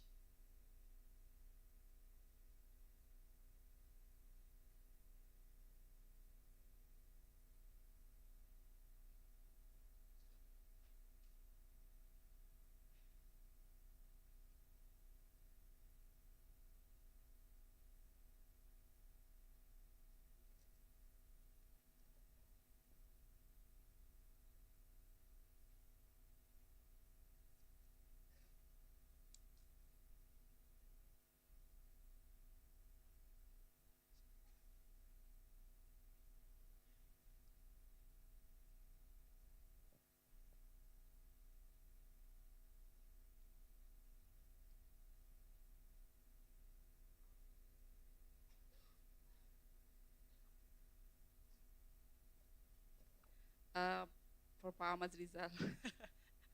Please help to giving the certificate.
Thank you so much once again to Mrs. Yuli, Mrs. Kisti, and Mrs. Indah for the wonderful presentation. You may head back here to your seat.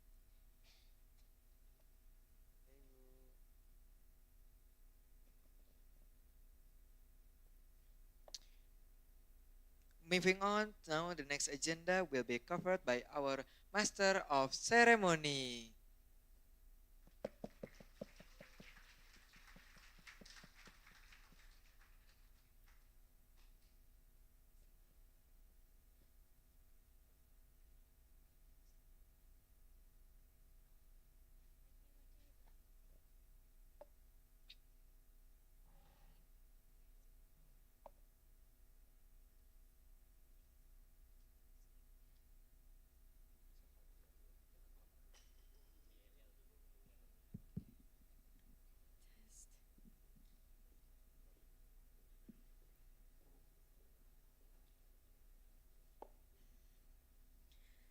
Thank you, Miss Yuli, Miss Indah, and Miss Kisti for the more information about the services in international class. And Alia, how do you feel so far? Well, me personally, I still have a lot of energy. But don't you think we should also hype up the audience? Exactly. Noticing that the previous speaker said that everyone is looking sleepy. So I think we need to try the hey movement. Do you know that? The hey, is it the Yes. harmony, excellence, and integrity one? Exactly. Okay. Do you guys know hey? Okay, they know already. That's great. Can you show us the way you do hey? What you do with harmony? What do you do with harmony? What do you do with harmony? Raise up your hands. Harmony. Excellence. Integrity. Okay, it seems like everybody is ready. Should we start now? Okay, so we will say, Talyutizen, and then you guys will respond with harmony, excellence, integrity. Do you guys get it? Okay. I need more spirit. Do you guys get it? Okay, Alia, let's start now. 1, 2, 3. Talyutizen.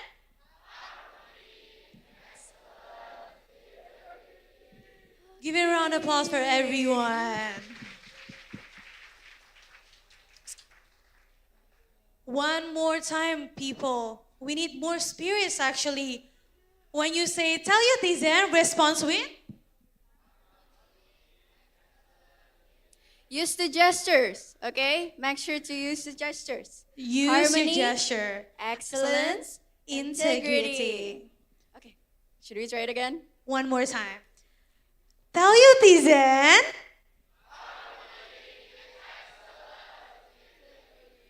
Oh, well done, everyone.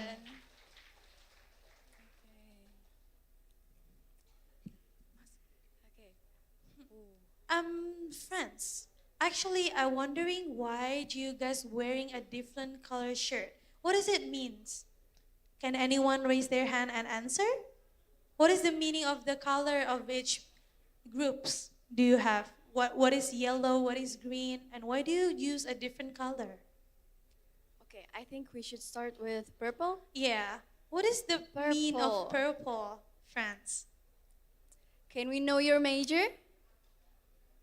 Communication science. Communication science. Okay, so one team is communication science. Okay, so purple, communication science. What about the red one? What major are you guys came from?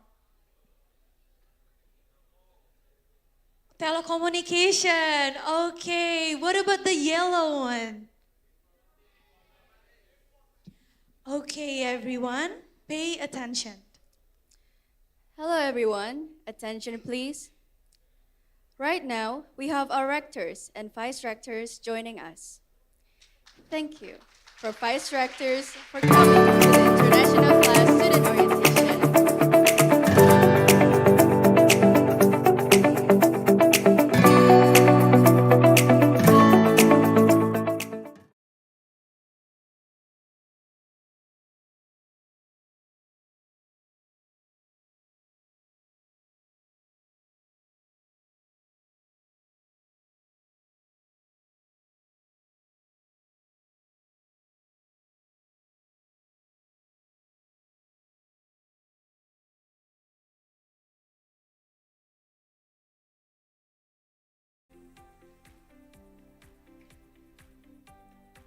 Ladies and gentlemen, it is our pleasure to introduce Rector of Telkom University who will present a welcoming speech on behalf of the Telkom University, Professor Dr. Suyanto.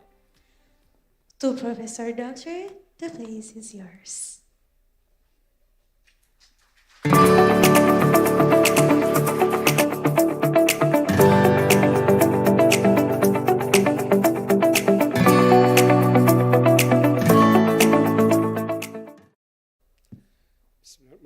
Assalamualaikum warahmatullahi wabarakatuh. Salam sejahtera bagi kita semua dan semangat pagi. our distinguished guest, His Excellency Dr. Andes Umar Hadi MA, Ambassador Extraordinary and Plenipotentiary and Permanent Representative of the Republic of Indonesia to the United Nations and the International Seabed Authority,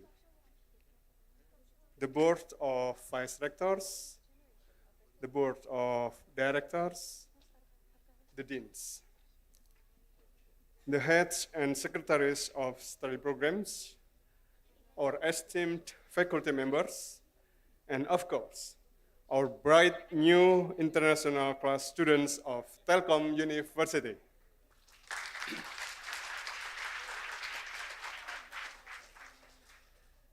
It's a great honor and joy to welcome you to the orientation of International Class 2025. Today, we officially embrace 288 new students, including friends from Timor-Leste, Morocco, Myanmar, India, Sudan, and Bangladesh.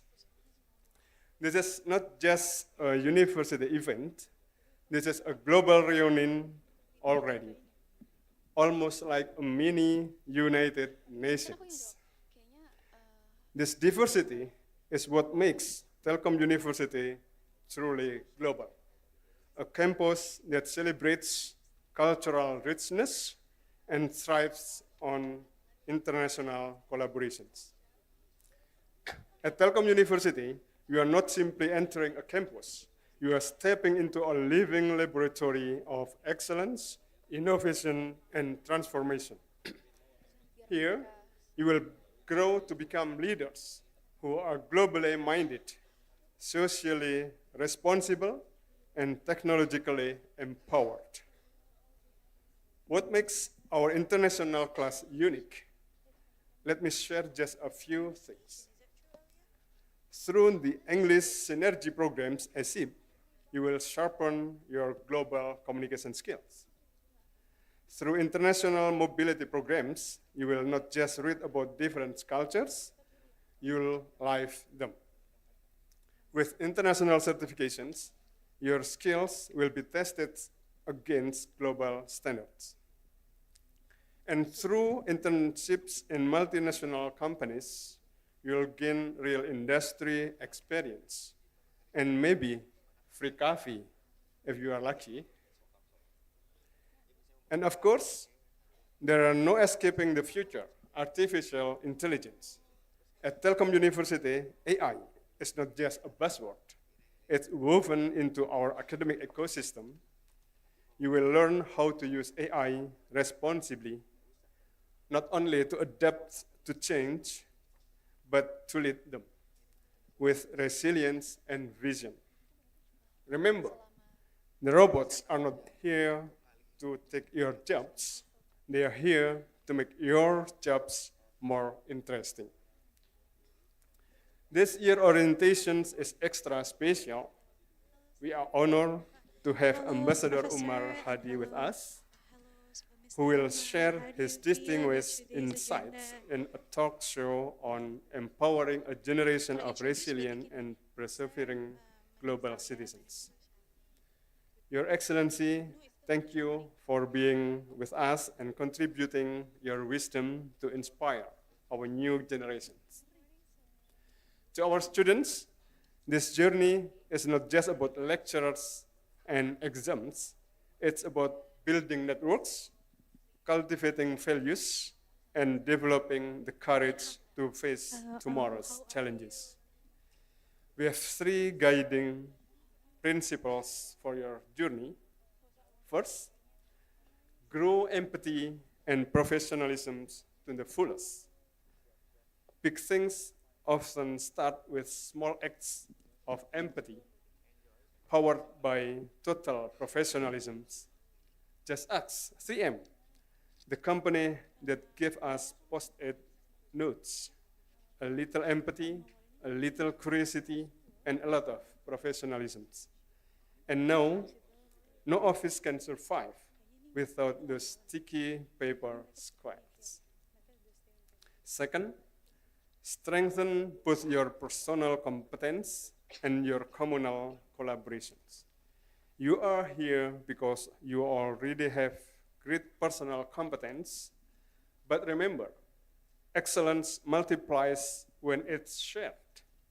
So, think less of lone hero and more like Avengers Assemble. Third, create works that are not only great, but monumental. TELU continues to build system of education, curriculum, facilities, and digital ecosystem to support you. Your responsibility is to turn opportunities into innovations that matter. By living out those three principles, inshallah, God willing, you will not only survive your studies at Telkom University, you will graduate as the very best version of yourself. And in the future, God willing, you won't just be alumni with a degree hanging on the wall. You will become leaders with impacts that go far beyond borders. Finally, on behalf of Telkom University, I congratulate and warmly welcome you all. May your journey here be more than lectures and grades. Go create achievements that will make your family proud, your profession speechless, and your university famous. The world is waiting. Thank you. Assalamualaikum warahmatullahi wabarakatuh.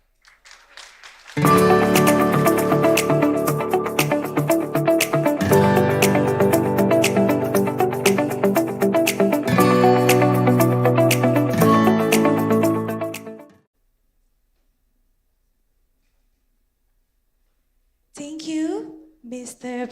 Professor Dr. Suyanto, for the fine speech.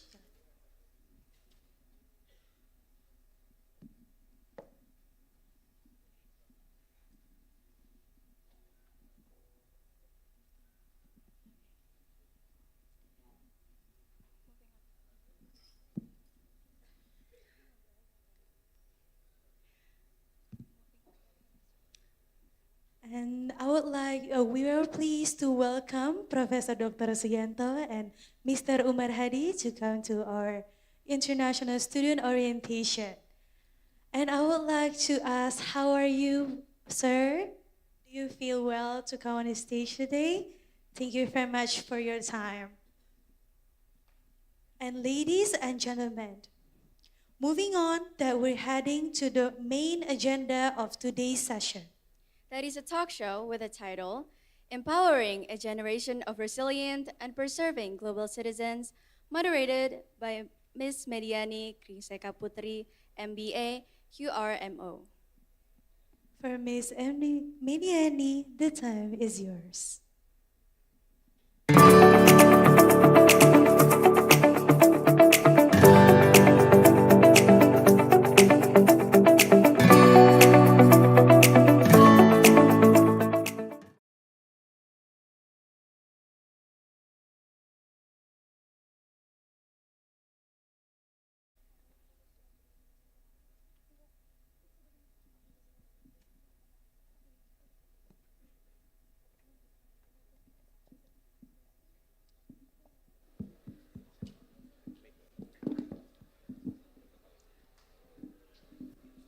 Bismillahirrahmanirrahim. Assalamualaikum warahmatullahi wabarakatuh. Good morning, ladies and gentlemen.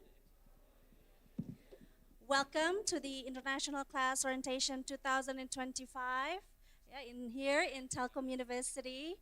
Welcome. I would like to acknowledge our VIPs first. Welcome and good morning to our rector of Telkom University, Professor Dr. Suyanto. We usually call him Prof. Suo. All right, and then we have also Vice Rector Academic Affairs, Bapak Parman Soekarno, PhD.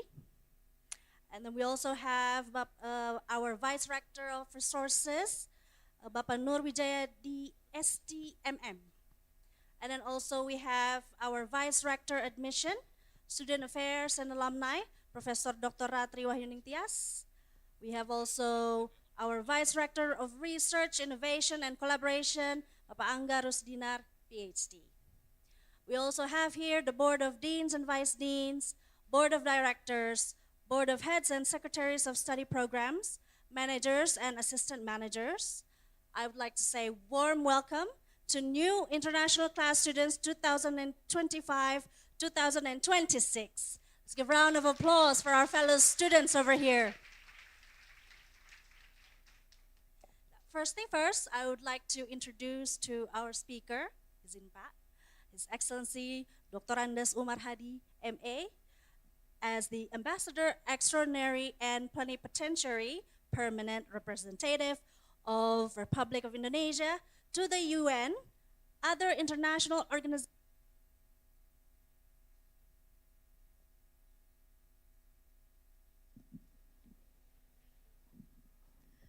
Thank you. And the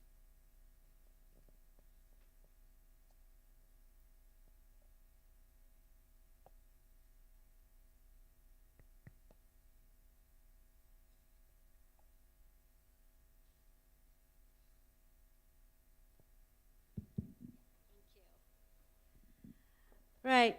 Other international organizations in New York and the International Seabed Authority in Jamaica. I would like to highlight his long years of experience, yeah? He has a 33 years in diplomacy. Let's give a round of applause for that, yeah? He was the ambassador to South Korea from 2017 to 2021. He was a former DG for American and European Affairs, MOFA. His overseas postings were in Los Angeles, The Hague, Geneva, and his key initiatives was Bali Democracy Forum, Interfaith Dialogue. He is also an author, film or documentary producer. The famous one is Bali Beats of Paradise. And he is also the founder of Viria ENB and Micro Library Foundation. Now, he has finished his education in the Fletcher School of USA and Graduate Institute Geneva and also Pajajaran University. I would like to say, if I read all of his experience, we will finish tomorrow probably, yeah, ladies and gentlemen. So, izin Pak, ladies and gentlemen, without further ado, yeah, let's have His Excellency Dr. Andes Umar Hadi, MA.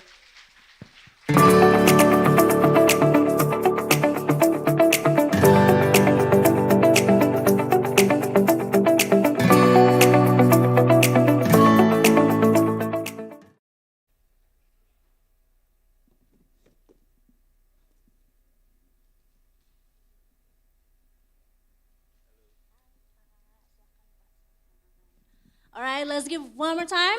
Let's give a warm welcome. So how are you, Pak? Very good, very well. Alhamdulillah, sehat ya, healthy as always, right? You know, now that I've mentioned your long achievements and experience, really, we here would like to know what inspired you to dedicate your career to diplomacy and international affairs. I mean, 33 years, that's very long. In other words, I'm very old. Good morning, everyone, especially the students, the new students for international class.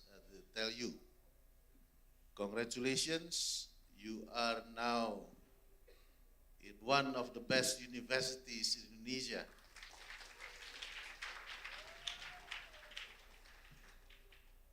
So I think the question was, what inspired me? I think it should be who inspired me. And my answer is always very simple. It was my parents. They inspired me to do my best in whatever I do. So my father was born in 1939, Do you have that picture? 1939. Indonesia was still under a colonial power. Yeah. My mother was born in 1944, so 1 year before independence. So my parents were a new generation for Indonesia after independence. All right? One of the very important difference between Indonesia under colonial power and an independent country was on education. Because under foreign occupation, the normal people, Indonesians, could not go to school, no access to education. So our independence as a republic gave a new opportunity to Indonesian children to get education. And this is what my parents, both my father and mother, did. They pursued education, and at the end, they both graduated from university. Right? And this is the first generation in Indonesia who could get higher education. Before that, no. Only children of elites could go to school in the Netherlands or somewhere. But after independence, my parents were the first generation that could get a higher education. And that reality, new reality for Indonesians, made a lot of change and progress. I was born in 1968, maybe older than your parents. So for my generation, education was already automatic because the previous generation of my parents were already well educated. So that's why I feel very lucky that I was born after Indonesia was independent, and we could get access to education as high as we want, right? Now, when you look in the room, your professors, your teachers, these are all, most of them I think got their PhDs, doctors, doctoral degrees from many countries. I met Pak Denny. Pak Denny was educated in Japan, right? My best friend Tom Hurt and his wife Yuli, they were educated in South Korea, and so on and so forth. So, for you,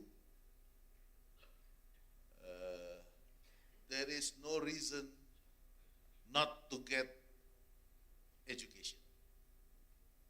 So I hope this will inspire you that you have all the access for you to get as many as high education as possible is wide open, right? And so have that dream to get your PhD in any discipline, in any faculty, if possible, before you are 30 years old. Please remember that, ya Pak ya. I think we all agree that Pak Hadi here, he has not only perseverance, but also resilience, and in not only pursuing career, but also education, ya Pak ya. So that's also important. But in that long run, have you ever faced any difficulties or challenges? And what did you do to overcome that? Yeah, it's only natural that, life is actually a series of decision-making drama. True. Think as your life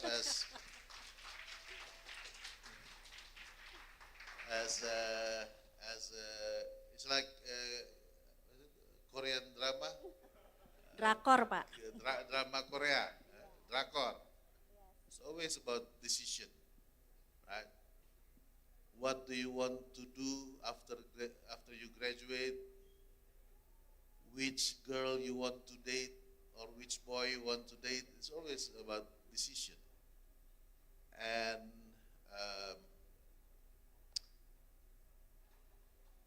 the best way to have good decisions is to really understand who you are. So students should think from early who you really are. First question is normally, are you an introvert or extrovert? Yeah, you have to answer that yourself because no one knows you better than yourself. That's the $1 million dollar question ya Pak ya. And from my experience, actually, it's hard to answer that very simple question. But the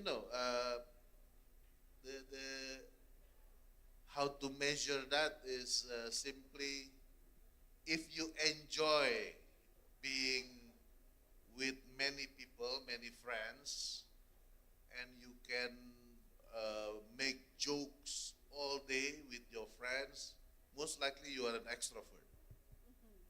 But if you feel your energy is drained after a few hours talking to your friends, you are an introvert. That's what I said. Now, the next question is that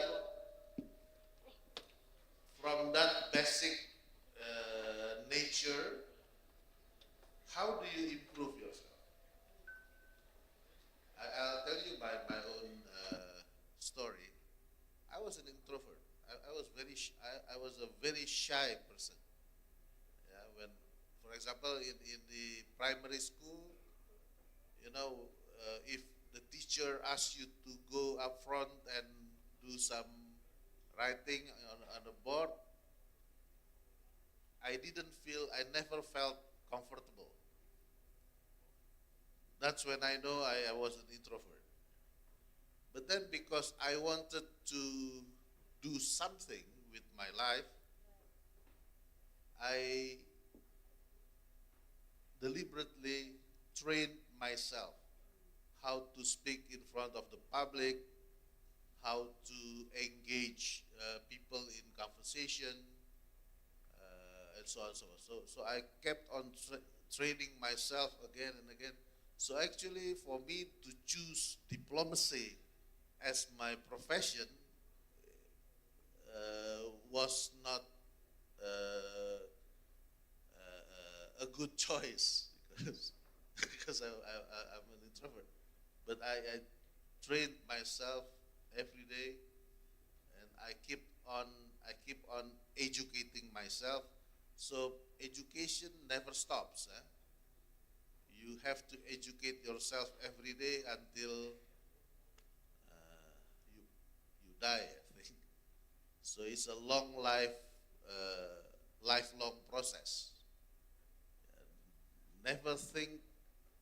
Do not think that, after graduated from tell you, and then you are done. You don't need to read again. No, never think that. Because it's always about educating yourself, improving yourself, training yourself to become the best version of yourself. So, challenge, expect that every day. Because every day you have to make decisions, And if you think about it seriously, then it becomes a challenge. But a challenge is something that you can use to train yourself, to make yourself better. So never shy away from addressing any challenge. Right. So that I think that's quite essential, yeah. So you need to face it. Am I right, Pak? Ya. Instead of do not avoid it, ya. Tidak bisa diputeri begitu ya, Pak ya. We need to kita harus hadapi. Okay, this is interesting because I see one of the challenges of the students, our international students here. One of them is they have their self-doubt, Pak, about their future. Galau begitu, Pak. So, what did you do and what do you suggest them to do in order to hone their skills more for the international students, you think?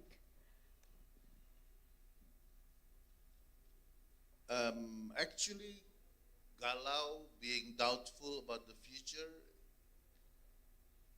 is always like that for every generation. Right?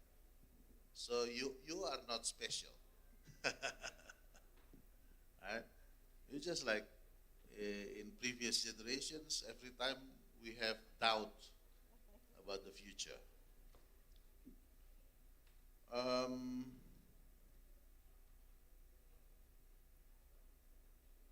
The trick is you have the power to design your own future. Right? Don't expect your parents' generation, your professors' generation to provide you with a future.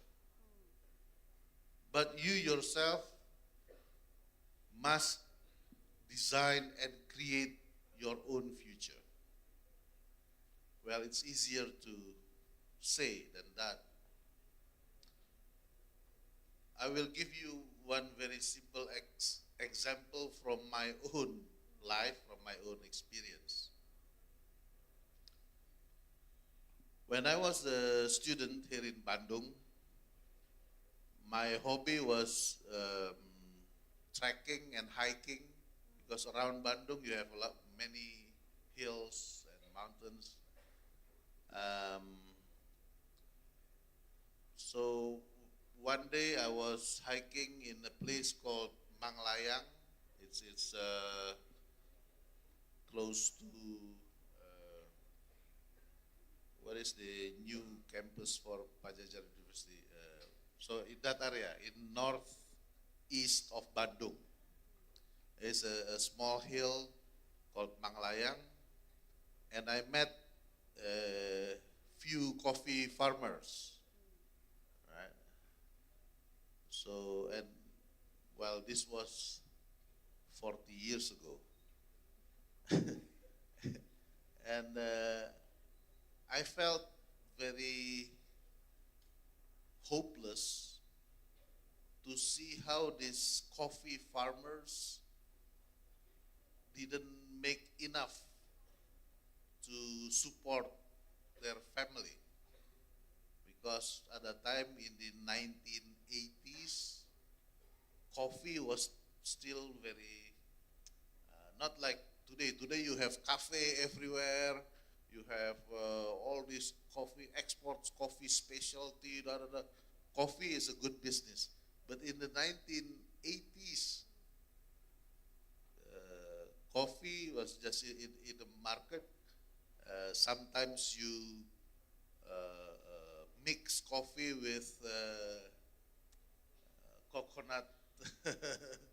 So it was not a good business.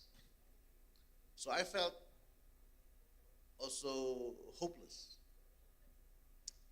But then slowly I was thinking maybe if we can improve the productivity of the coffee plants, maybe they can export or sell it somewhere else. So I gathered my friends from the agriculture faculty, my friends who understand coffee plantations, and we had a lot of discussions, and then we went to these farmers and get them to have more discussions. And at the end, some friends and I, we helped these farmers slowly, because we were students, we didn't have enough money also, but we have the knowledge. Well, my friends had the knowledge, and then slowly they get better and better at the productivity of the coffee plants. And now, after 40 years, they produce very good coffee. And then I helped with marketing, so we have now, my friends and I, we have now our own roaster. So we roast the coffee from these farmers and sell it in Dunkin' Donuts. So if you go to Dunkin' Donuts, that's my coffee. So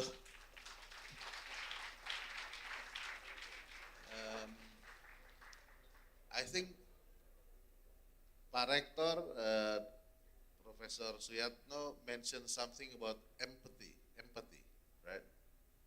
I think that is one quality. So have empathy. Look around us, the farmers, the people who, so look around us, the people need help, and you can help them for a better situation. Maybe it goes slowly, like that story about myself and these coffee farmers in Bangladesh. It took us more than 30 years to start having good results.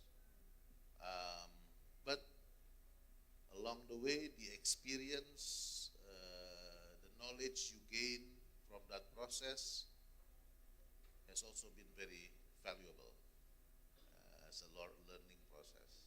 So, how to overcome this doubt about the future, have empathy, look at your environment, and try to help others. Make yourself useful to the community. For example, also another example, when I was a student, in Bandung there is one big place for people with orang buta, disability,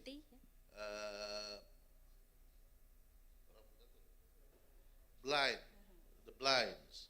It's called Wiataguna, Panti Wiataguna. We used to organize ourselves, my friends and I, in the campus, so that every day there is someone from our club who go to that place and read for the blinds. Just, Pak Rektor said, it's a simple gesture of kindness. It doesn't take a lot. It's just your time. Because if you have money, you help with money. But if you don't have money, you can help with your time. Just 1 hour a day. Read. Many other examples you can do. I call it civic volunteerism. So be a volunteer. So when you are a student, never spend the whole day just studying, right? But you have to also active in the community, volunteer here and there, in student organizations, have some hobby, and join a club. You want to hiking, or you want to go swimming, or whatever. So you will have a more balanced life. If just sit in your dorm room and read all day. It's not healthy. So we need to be a social butterfly, ya Pak ya.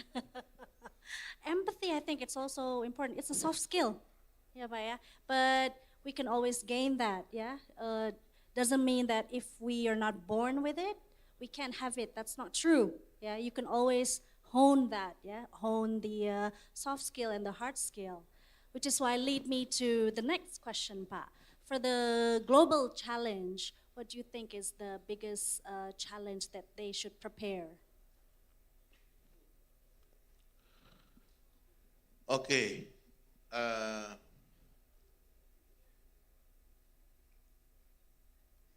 First challenge. I recognize at least three challenges, very important, because these three challenges are existential in the way that if we fail to address these three challenges, then we will become extinct. There will be no human being. The first one, I think, is this disruptions caused by artificial intelligence. If you guys,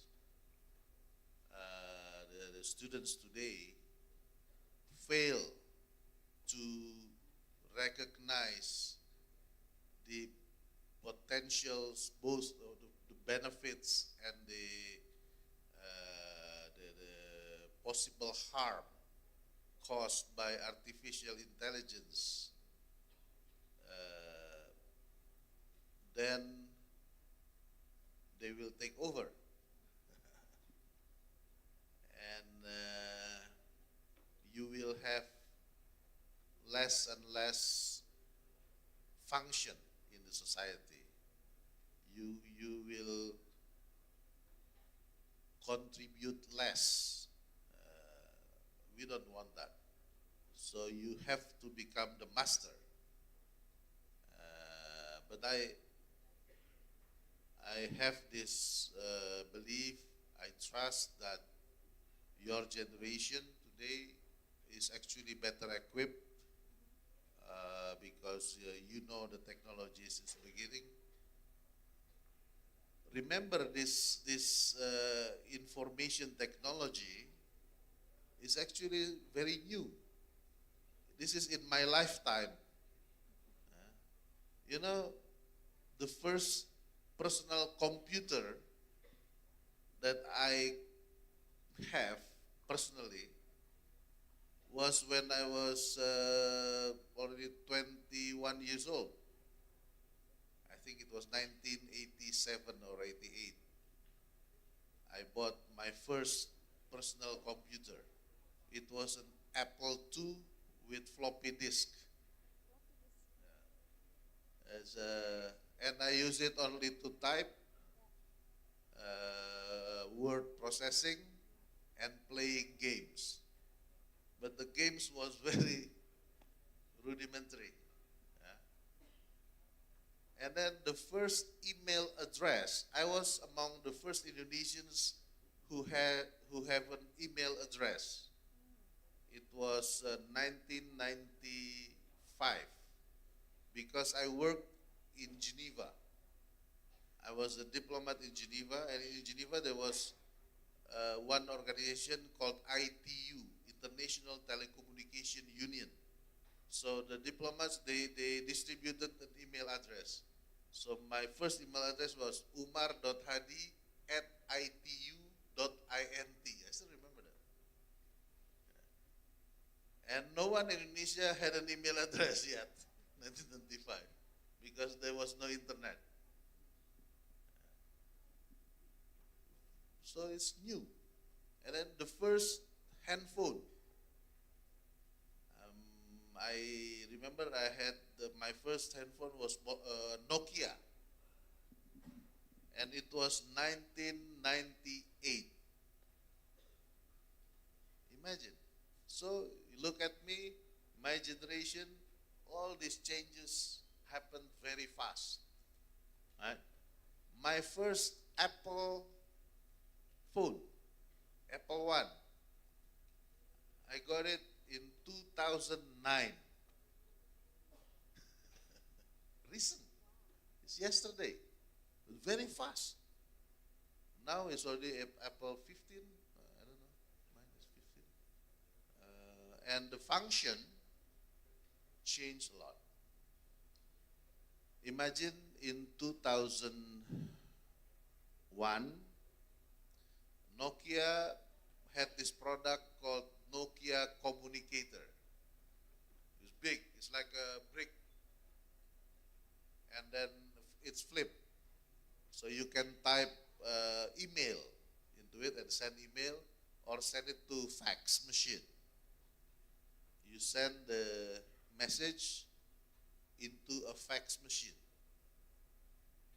I'm not sure you know what a fax machine is. Right? So I experience myself how fast this technological advancement going on. Yeah? And I know that it gets only faster and faster. Okay?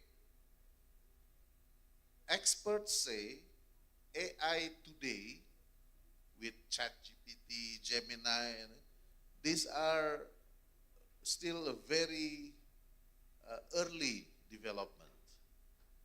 Some say if it is life matter, maybe it's an amoeba.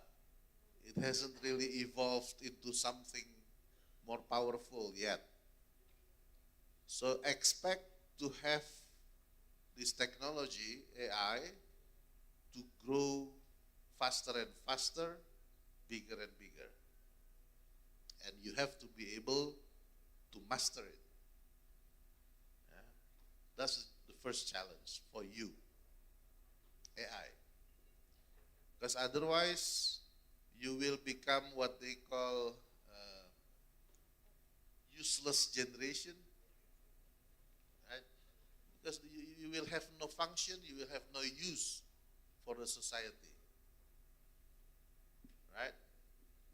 Second challenge, and this is very dear to my heart, is ecological disaster caused by climate change. That's why I founded a foundation 3 years ago called Viria Visi Indonesia Raya INB, Emisi Nol Bersih. I champion always net zero emission. Right?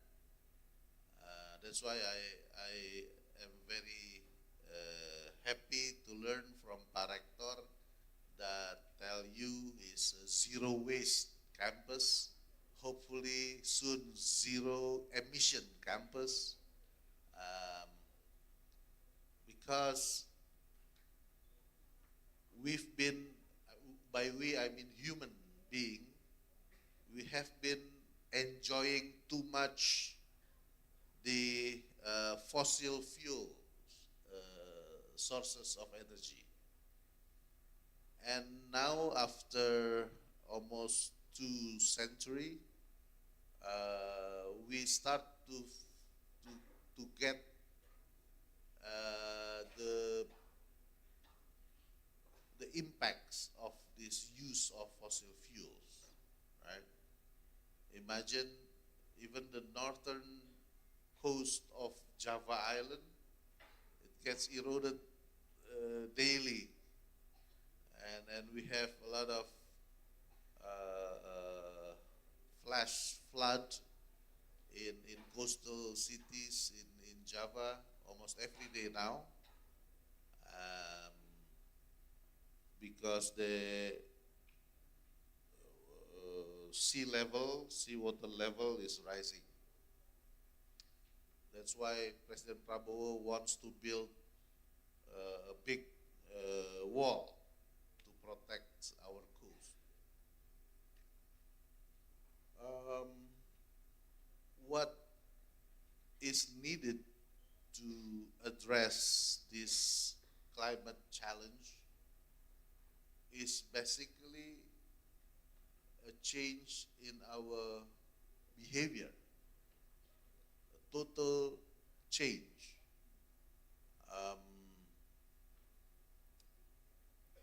For example,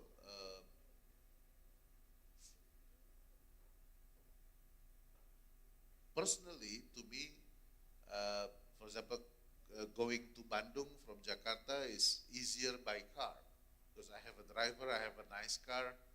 Um, uh, just sit there and you can stop anytime. But then, deliberately, I chose to take the train because it's faster and it should be more environmentally friendly because the energy you spend much less than if you take the car, right? So that kind of change in behavior, in mindset that you need to do. Zero waste is another thing that require change in behavior because you need to separate the waste, plastic, organic, otherwise it's no use. So a lot of things, and it takes a lot of mental strength to change yourself, your own behavior into. Well, fortunately nowadays you can find reading materials, resources in the internet, right? Very easy. How to make a compost, a lot of YouTube video. How to save energy at home, a lot of videos, so yeah, I believe your generation will be better in terms of addressing the climate challenge. The last one, number 3, is about conflict. This is an irony in human history. You know, as a whole, human beings have progressed exponentially when it comes to physical technology. We created AI, we created nuclear energy, we created, we can now send people to Mars. I think the ambition of Elon Musk is to colonize Mars by 2050, right? So we will become interplanetary being. We can split atoms now into very, very small matters. In Geneva, there is a lab called CERN, C-E-R-N. Google it, C-E-R-N, because it has the best collider, and it has already discovered what they call the matter. Some people said this is God, because this is the primary source of life. Because the machine is very, very high tech. So technology, and now we can talk and have video call. My job is in New York, but I can do it from Jakarta. Actually, I have 3 jobs now in the government. First one is I'm still the Director General for American and European Affairs. I have to get reports from Indonesian ambassadors in the Americas, so from the United States, Canada, Mexico, up to Brazil, Argentina, and then Europe, the whole Europe, up to Russia. So every day at night I receive WhatsApp or call from ambassadors from around the world, and then I have to report it to the Minister for Foreign Affairs and to the President. If not technology, how can you do that? And then secondly, the second job is I'm also the Director General for Information and Public Diplomacy. So I'm responsible for like media relations, information for the public. I manage the website of the Foreign Ministry, for example, or the Digital Command Center. So that also takes a lot of technology. We use AI in our Digital Command Center to see what issues are being talked about in the community. And my third job is the permanent representative at the United Nations in New York.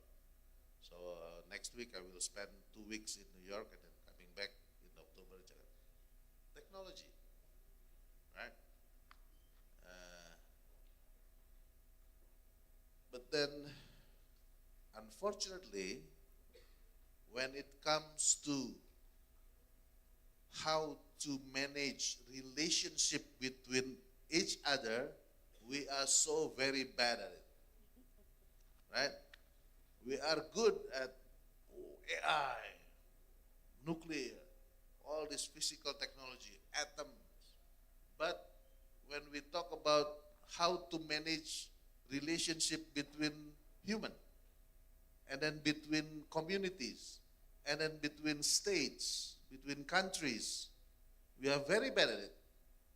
We still have wars between two countries with a very old reason. If you look at what is going on in Palestine and Israel, Gaza, the reason was very, very old. It's about belief.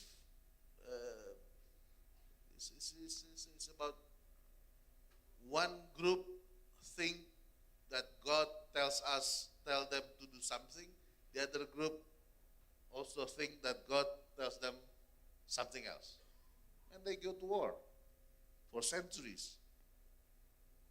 So this is very ironic. And I think it's a challenge for your generation also, maybe how to be better when it comes to human relations, right? That's a challenge. My generation failed to do that, right?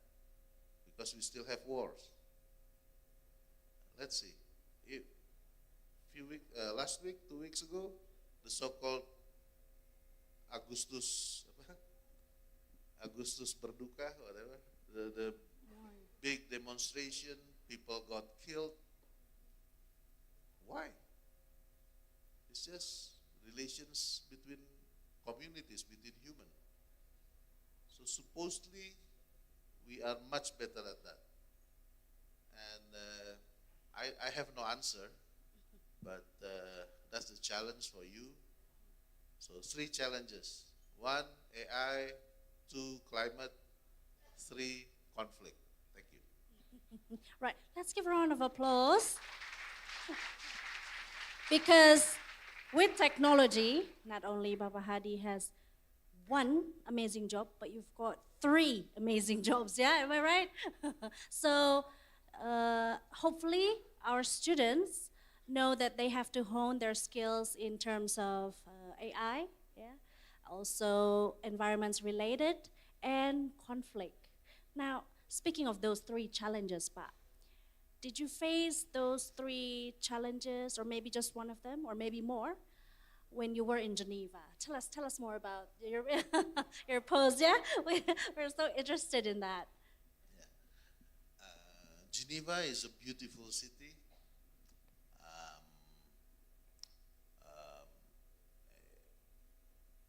And it's very special for me because when we moved to Geneva in 1996, I was newly married she's still my wife now after 30 years.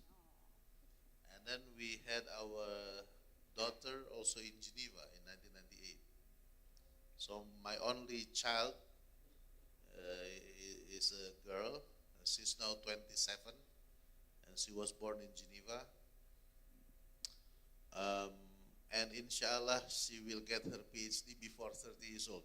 Amin. Because I also challenge her to study and to get as higher education as possible. So that's why I also challenge you, new students, to have that dream, right? PhD before 30. Now, at the same time, the city of Geneva is the center for many organizations under the UN system. I mentioned earlier about ITU, International Telecommunication Union, and also in Geneva there is the headquarters of WHO, World Health Organization, also headquarters for WIPO, World Intellectual Property Organization, and then we have many international WTO, World Trade Organization.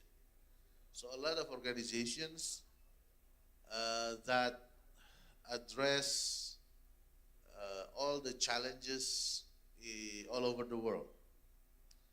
And then there I learned how the world is not fair. There is no social justice in this world because the rich countries, usually former colonial power, they enjoy a lot of things, right? While the developing countries like Indonesia or countries in Africa, we cannot afford even to feed our own people, right? Because our agricultural products are not enough, because the business process designed by the colonial power during those times, where we plant, we produce, but then the production straight went to Europe. And that business process still remain. I also worked in the Netherlands for 3 years as vice ambassador. Imagine in Amsterdam and Rotterdam, there are still companies, Dutch companies, whose business is simply to extract resources from Indonesia until today. So this is why your generation has to change that situation. I don't know how. I don't have the answer, and I think my generation failed already. So we rely on the next generation to make some breakthrough.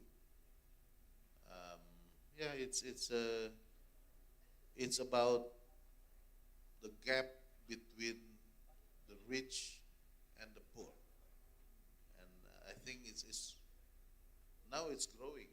The gap is growing instead of closing. And I think back to the main theme, education is one of the most important keys. So when you are better educated than the previous generation, you have a better chance to change that situation. Right. Let's give a round of applause first. Yeah. I think, we actually would like to hear more and more about the stories that you had, in your postings. But unfortunately, due to time, we will continue with the question and answer part, So we'll have a discussion. Shall we have 3 questions first from the audience? Yeah? Okay. May raise your hand. Yeah, over there. 1, 2. Maybe I'll take it from this side. 3. Okay. Yeah, the committee can give the mic. Please mention first your name and also the region that you've come from, asalnya. Right. Hello everyone, my name is Nura. I'm from Industrial Engineering. I want to ask, as someone who has worked with ASEAN Institute for Peace and Reconciliation, what do you see as ASEAN's biggest challenge in maintaining regional stability? Okay.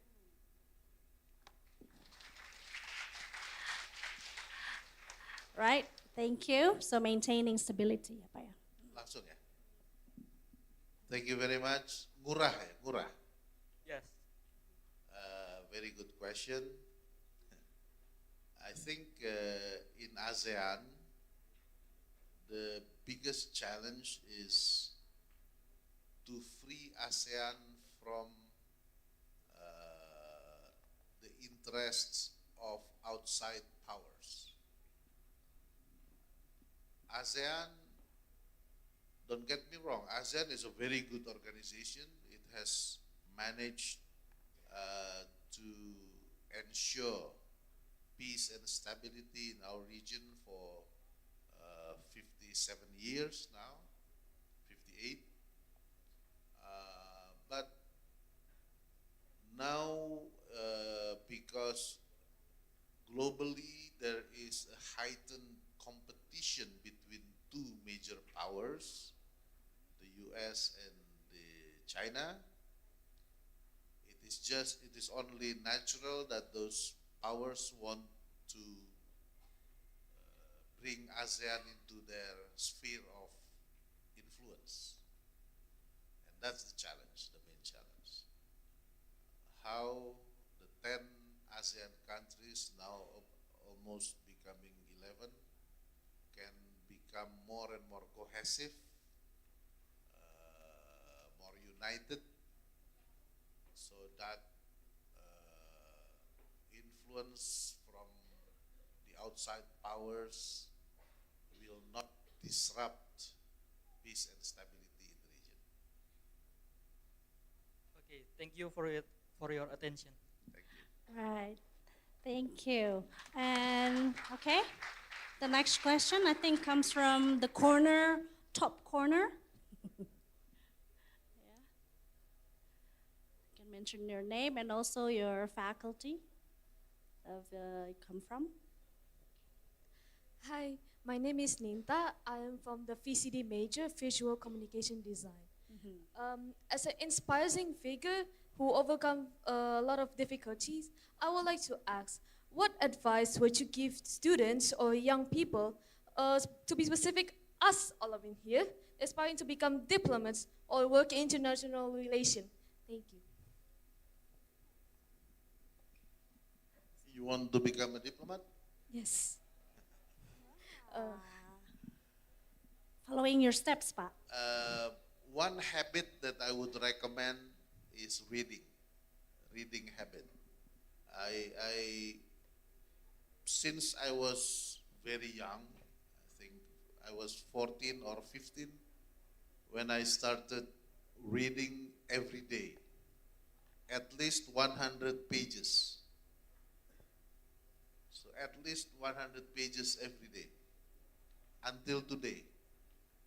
But it can be, you don't have to always read non-fiction, serious stuff. I also read novels, fictions, and now sometimes I replace reading with YouTube video. Because in YouTube you can find many interesting and useful knowledge, right? For example, the video always interesting thing is if you have a podcast with Professor Jeffrey Sach. Professor Jeffrey Sach is a very important economist. So he is interviewed by so many podcasts, and his interview is always very good to listen to. So like half an hour or 1 hour a day. Or there is a historian professor, I'm sure you know, by the name of Yuval Noah Harari. Also very good speech, very good interviews. Who else? John Mersheimer. So you can find, and that will save your reading time a bit. But reading is very, very important. Reading is a very important habit. That's why I created the foundation called Micro Library.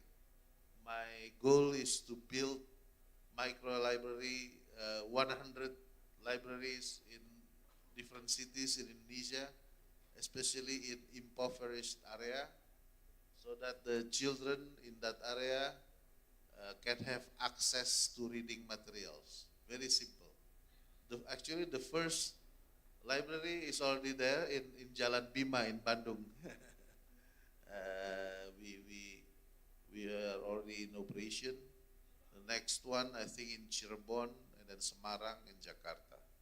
So, because to me, reading habit is very, very important. Thank you for answering my question. Yes. So that was the gold question and the gold answer, Yovaya.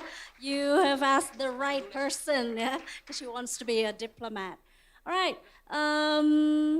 Okay, maybe from the middle, yeah. I was about to point this one, but she was faster.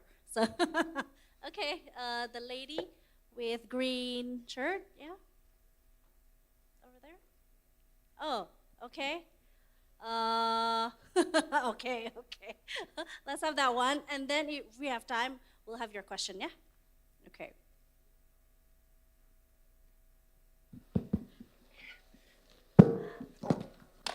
Name and your faculty, please. Hello, my name is Gamenda Guntara. I'm from informatics, and this is a little bit of a personal question to Mister, so nothing too serious. Is that okay? Okay. So, have you ever been to Geneva Convention? How was the atmosphere? And is it true that every war crime violates the Geneva Convention rule? Like, I've heard it multiple times that every war crime always violates a certain Geneva Convention rule. I don't know, but I've heard it multiple times. That's all. Yeah, Geneva Convention is an agreement, a treaty among states to manage the carnage of war. Because, as I said, until today, we humans still fail to delete war from our vocabulary, right? We still have wars. So the way to make it a little bit better is to ensure that war does not become too gory, too sadistic.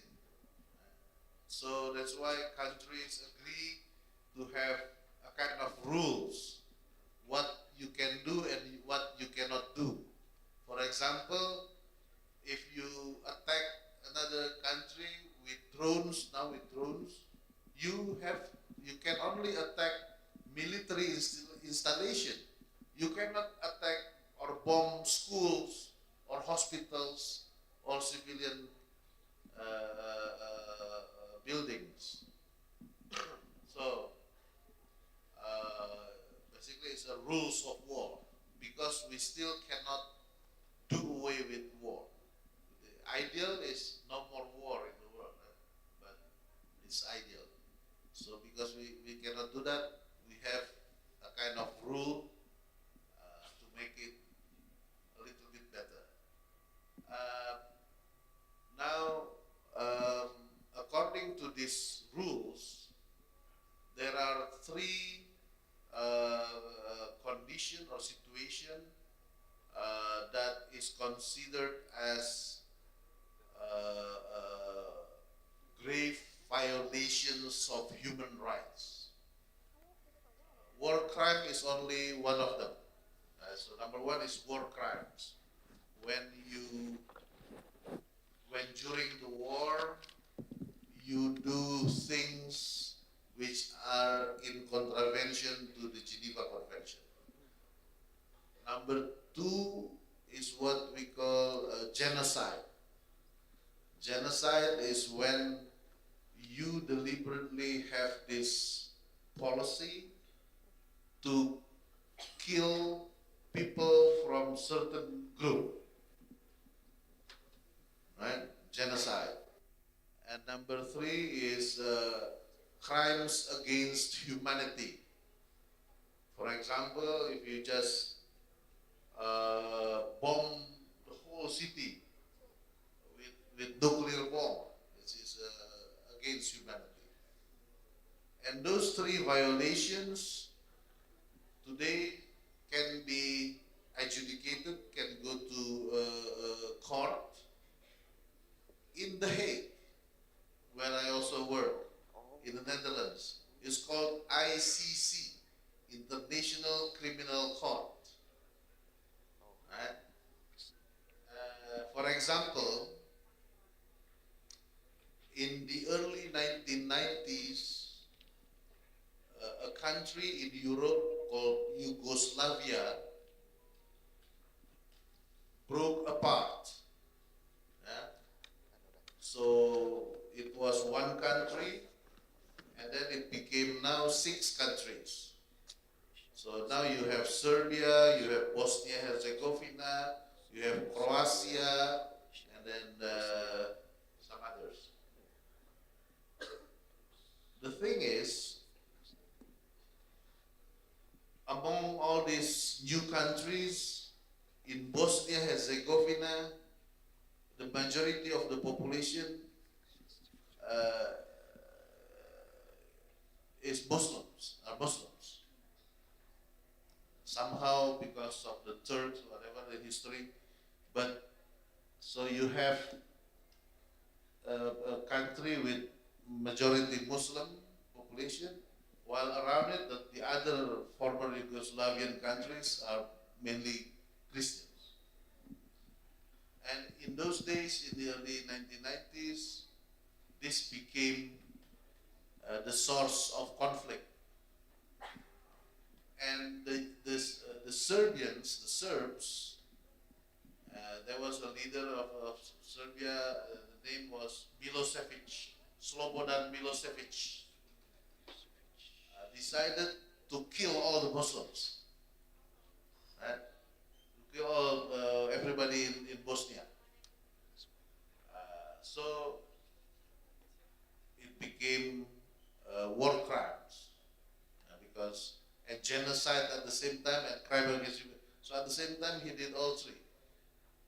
And then by 1994, we managed to have a peace agreement. It's called Dayton Agreement, and then ended the war. So this guy, Slobodan Milosevic, was brought to court, to ICC. He was captured and then brought to The Hague, and in the court he was found guilty, and then I think until today he is still in prison in The Hague. So yeah, it's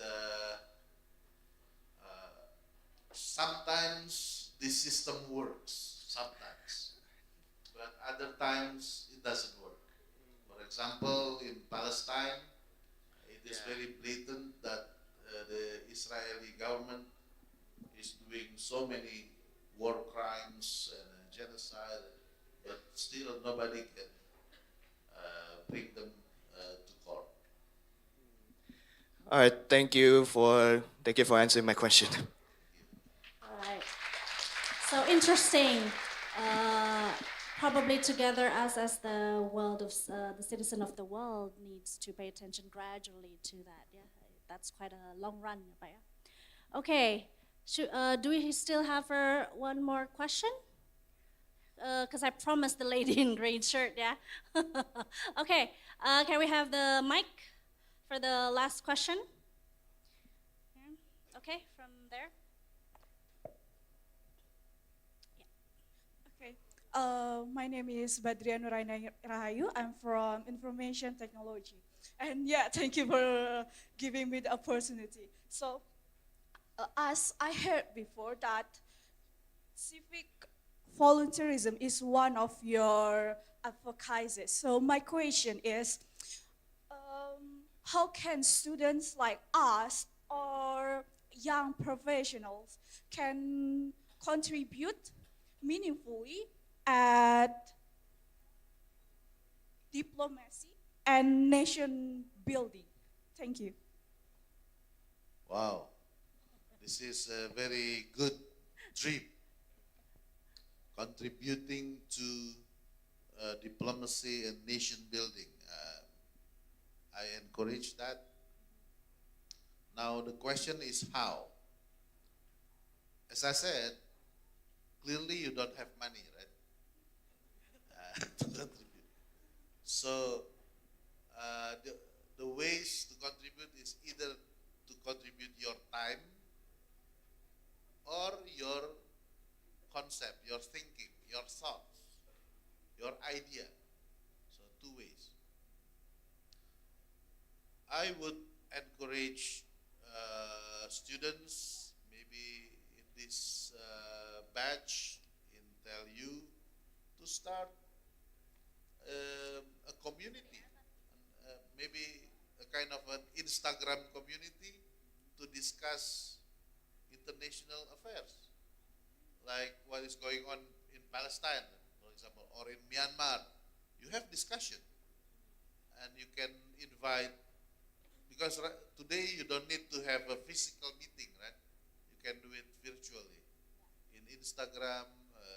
In Jakarta, there is this group on Instagram called Si Paling HI. It's a very interesting group.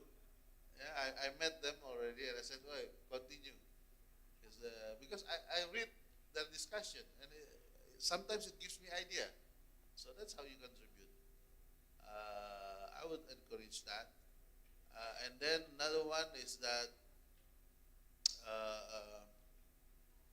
how to say it? Build networks with students in other countries. Right? Now, via Instagram or TikTok, you can communicate with your fellow students in Malaysia, in India, in Australia, right? Have a network, have a discussion about peace. Now, in many universities, the study is called conflict studies. I think we need to start to call them peace studies, right? Or conflict prevention or conflict resolution. Because that issue remains very important, and we need voices from youth, from young people. So make a peace movement virtually. Engage. Do you know this name, for example, Greta Thunberg from Sweden? She's very active championing climate issues via internet, via social media. So why not? What's your name again? Badria. Badria. Badria? Yeah. Oh, that's my grandma. Siti Badria. So why not you, Badria, start a movement, for example, about ending human trafficking. Right? A lot of issues. Or online gambling. Stop online gambling. You do it, just do it. It's about idea, and it's about dedication. give you an example about that coffee. It took me more than 30 years. And I have no money. Until today, I don't have money. But I feel very wealthy. No money, but I feel very rich. Well, thank you for the inspiring answer. Right. Thank you very much, audience, for the question. Yeah. I'm afraid, unfortunately, that is the end to our discussion. I would like to sum up for the international students. Yeah. That in order to become a globally minded citizen, we should not pursue only education. Yeah. But we should also start contribute with our concept, yeah, our actions, yeah, especially with the topics that are viral and is quite the attention of the world, ya Pak ya. So you should be more of a social butterfly, not just be what they call it, the nerds, yeah, but with the knowledgeable, what is it, about topics around the world as well, yeah, Pak. Thank you very much. That was quite an inspiring session. We wish we have more and more, yeah, Prof, yeah, with Bapak. And hopefully this insightful session will give contribution to you all, especially in the future. But yeah, thank you very much. And we really appreciate your contribution to us at Telkom University. Let's give a round of applause.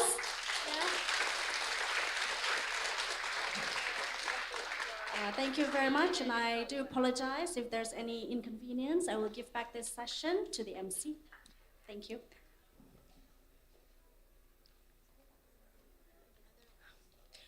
Give another applause for Mr. Umar Hadi and Miss Medina. Before that, thank you very much for Mr. Umar Hadi and Miss Mediani. And please to stay on the stage because there will be a plaque and certificate handout from the Rector of Telkom University, Professor Dr. Suyanto.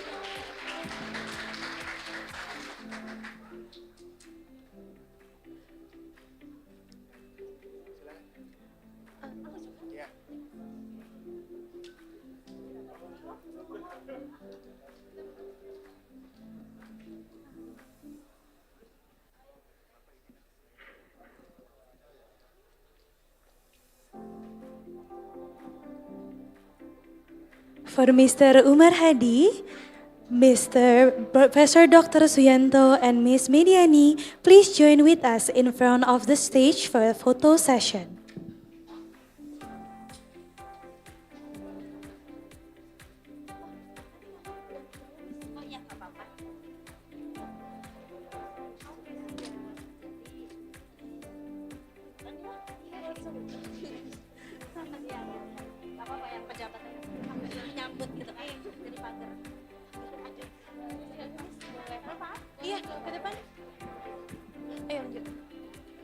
We'll proceed to the photo session. To our dear Board of Vice Directors, Board of Directors, and to our dear audience, please move to the center of the venue so that everyone can be in frame with a camera. For every student, please stand up and get near to the center of the venue so that everyone will be appear in the frame.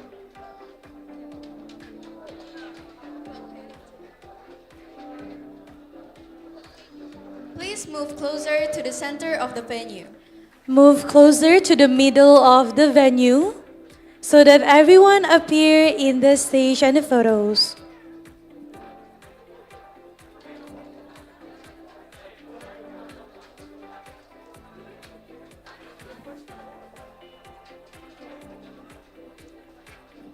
For the first three pictures, we will do the hey pose.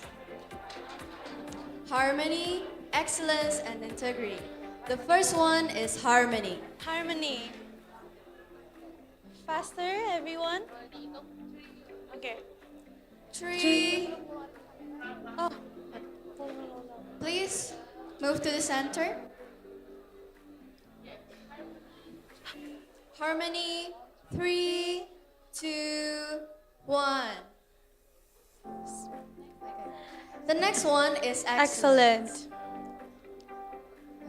3, 2, 1. Smile.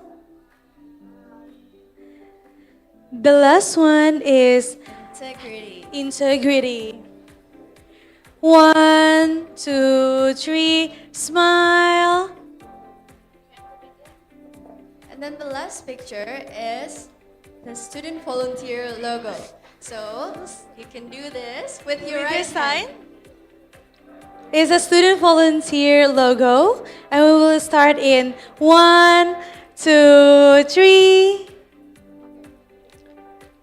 And now is the tagline video.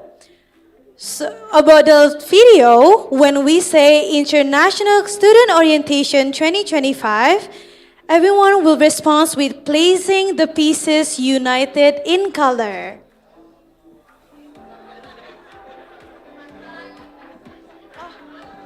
For when we say International Student Orientation 2025, everyone will respond with placing the pieces united in color. Placing the pieces united in color. Okay, are you guys ready? Okay, so we can start the tape video now. 1, 2, 3. International Class Student Orientation 2025.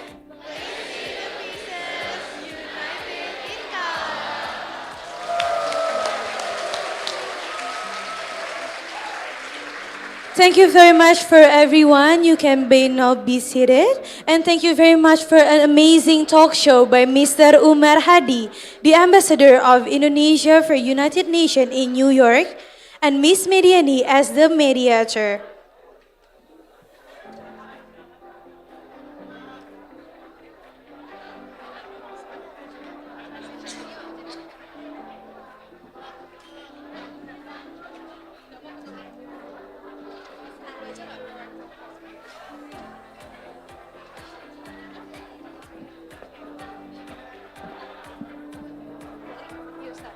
For rector, vice rectors, Board of Head Study Program, and PIC of International Class, distinguished guests, faculty members, you may exit the building. For international class students, please stay in your seat as we still have another agenda.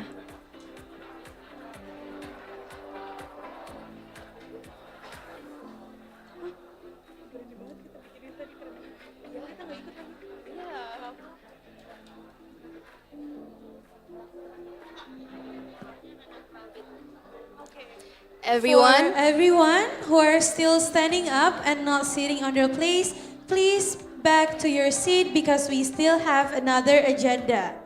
Thank you very much for your attention. We may now proceed to the next session.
Hello, everyone.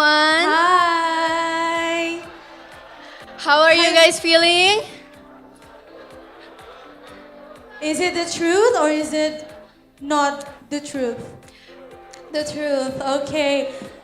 I think we have to check the wave sound. Yes, You're on okay. the right and I'm on the left, okay? Okay. So when I say left side, you should say woohoo. Can you guys do that? Louder. Okay, what about your side, Alia? Okay, right side. Say woohoo. Louder. Okay, wow. Okay, right, let's try mine one more time. Left side. Right side. Everyone? Give a round of applause for everyone's here. Everyone, we want to ask for your opinion. What do you say we make a transition video together? So actually, we already prepared a first taken video about the PKKMB type of video in TikTok transition. Do you guys know that? Yes, what do you know about the transition?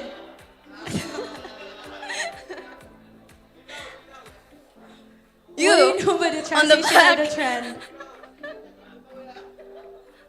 So we're going to do a TikTok transition, talking about PKKMB transition. Do you guys willing to do that with us? What about this side? Do you guys willing to do the transition with us? Okay, should we start now? Yes, okay. So this video, attention please everyone. Attention please. I'm gonna give you the instruction. Okay, so this transition video, actually me and Sasha have done the first part. And the second part is where you'll guys be participating. So me and Sasha will do this. We will raise our arms like this. And then when we raise our arms, you guys will wave to the camera. Is that understandable yet? Okay. Do you think we should try it first? Yeah, we should do a quick Okay. rehearsal. Okay, so in the video, we will face that way. So we're going to face that way. And then we will raise our arms, wave to the camera. And then when we raise our hands up, all of you guys will wave to the camera. Got it? I think we Okay. should try it Okay, one more we should time. try one more time. We need help from Math Pro actually. Can we have Math Pro?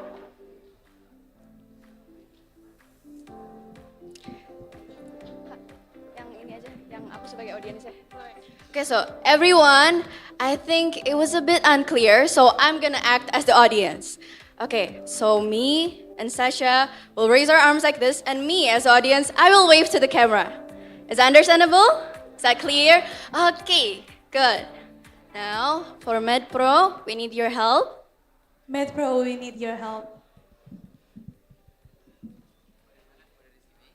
Dari sini berarti aku udah stage. Enggak di belakang itu.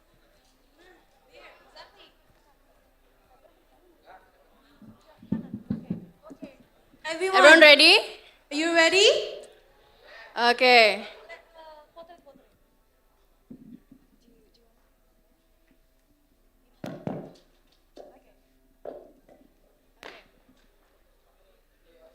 On the count of 3, MedPro will take the video. And don't forget to say woohoo, okay? Okay. Okay, 1, 2, 3.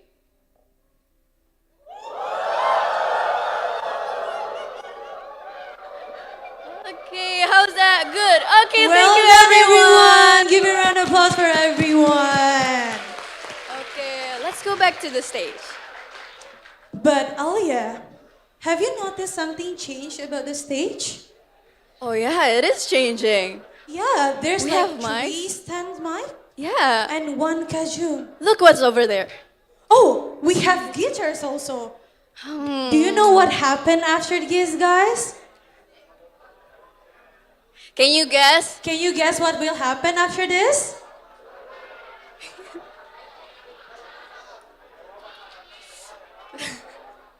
Okay, so actually, So, without further ado, let's call out the Student Volunteer Band!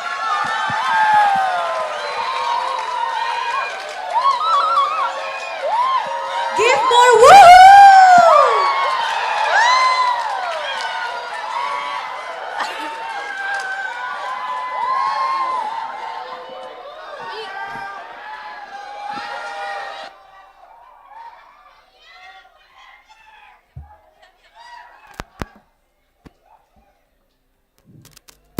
So everyone, we have a handsome of boys here. Can you tell us your name? Hi guys, my name is Farel. Say hi, Farel. What major are you from? I'm from informatics, class of 20. informatics, we're informatics. Where's informatics? Woo! Okay. To the next one. A handsome gentleman right here. What is your name and your major? Hello, my name is Mitchell and I'm from telecommunication engineering. Telecommunication and engineer. Okay. And this gentleman over here, can you tell us your name and your major? And don't forget to shout out your... Hi guys, my name is Arya. I'm from information system. Shout out information system. Informatics system? Raise your hands. Okay. Last but not least, the most handsome gentleman here. What is your name and your major? Hi everyone, my name is Bagas and I'm from telecommunication engineering. Telecommunication engineering. Where are you guys? Okay, so Sasha, let's jump in. I really can't wait to hear their performance. Exactly. So if you guys know the song, you can Sing just along. join them. So enjoy yourself and you can record with it. Check, check.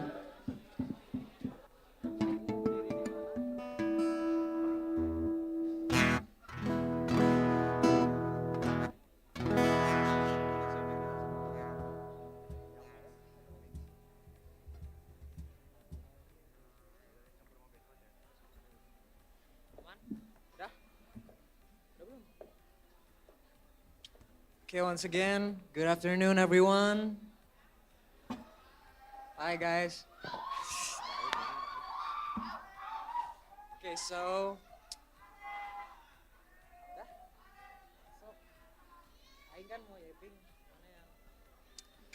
we would like to perform you guys a song, and I'm gonna tell you a bit about this song. So this is actually an Indonesian written song. Most of you probably know about the song because it talks about someone that you can't be with. Yeah, exactly. I mean, like, you gotta know the feeling that.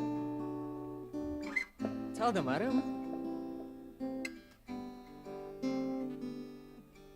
Living with something that I couldn't see, and somehow played internally. If you came a long way to get to know me, and maybe it just meant to be. Come with me, I just want a new recipe. The flowers, the bricks, and the sea. My intuition says you will like me, but I don't know where should I be. And maybe you wanna be a star. It may seem you wanna be in love. Let's hype them up with a flashlight, everyone. It's tearing me apart. I just couldn't save you tonight.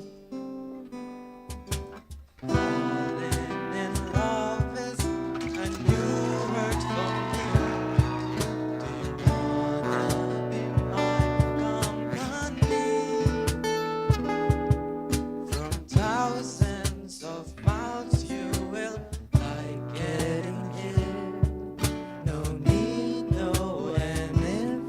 nursery. And maybe you wanna be a star. It may seem you wanna be in love. I don't where it's taking me apart. I just couldn't save you tonight.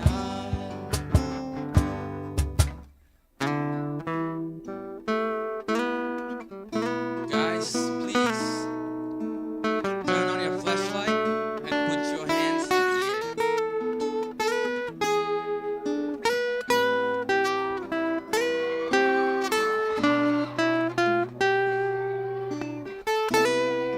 Come on, guys, sing with me.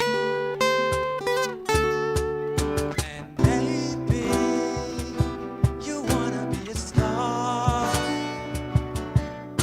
It may seem you wanna be in love. I don't care, it's taking me apart. But I just couldn't save you tonight.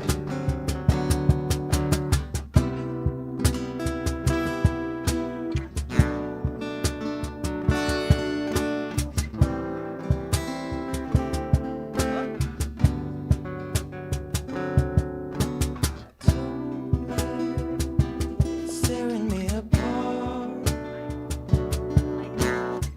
Just couldn't save you tonight. I just couldn't save you tonight.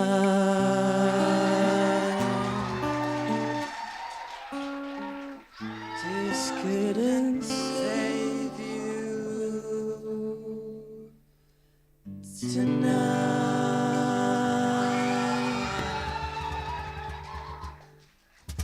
Well, thank you so much, guys. So, yeah, that was Ardito Pramono.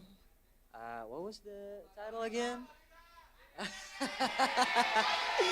lagi ya. All right. Well, okay, calm down, guys. All right, calm down. Well, Ariel, they're asking for more. What should we do, for man? more? Yeah. Okay, guys. So listen. Listen, guys, listen.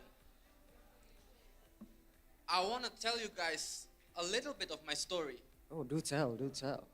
A story when I used to have the biggest smile on my face. Ooh. A biggest story smile. when my life was rainbows and butterflies. And guys. And when I used to have someone that makes everything with her the best part of my life. And you know what, guys? And I kid you not, now that she's gone, I kind of miss her. I kind of officially missing her, guys. So guys, if you can relate with me, please sing this song with me.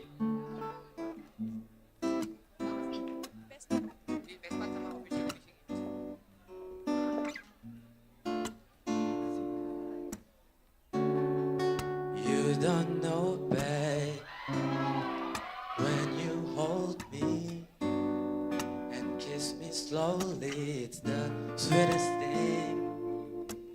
Man, it don't change. If I had it my way, you would know that. You're the coffee that I need in the morning. You're my sunshine when the rain, when it's pouring. Won't you give yourself to me? Give it all. Everybody sing it. I just wanna see how beautiful you are. You know that I see it. I know you're a star. Where Another flashlight, No guys. matter how far, if life is a movie, well, you're Turn on your the best flashlight, guys. part. Oh, you're the best part. All I hear is raindrops falling from the rooftop. Oh, baby, tell me why'd you have to go? 'Cause this pain I feel, it won't go away. But today, say what? I'm officially I thought that from this heartache I could escape, but I've run it long enough to know there ain't no way. But today I'm officially missing you. Ooh. Can't nobody do it like you. Said every little things you do. Stay, baby, stay, stays on my mind. And I'm officially missing you. Ooh. Nobody do it like you. Said every little things you do. Say, baby, say, stays on my mind. And I'm officially missing.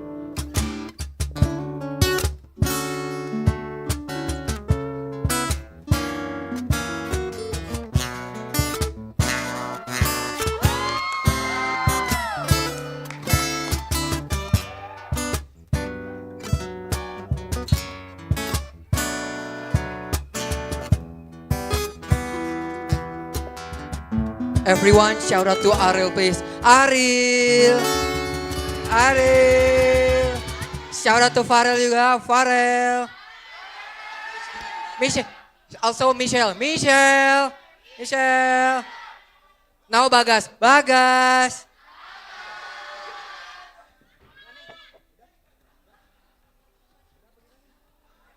Ahmad siapa?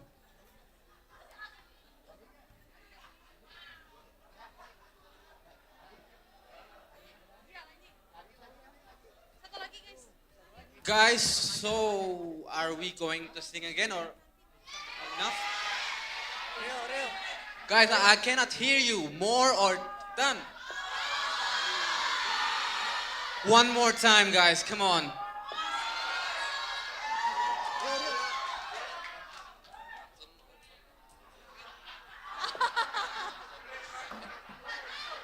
Oh my God. Okay, guys. Okay, guys. So we hope that you can scan the QR code so that you guys not forget to fill in the survey submission regarding about your certificate about finishing the international student orientation. So don't forget to scan the QR code. But if the QR code is not possible, we will send it out to the LOs. And the LOs will send it to your group. Okay, you can continue. Okay. Let's go. Ayo, guys.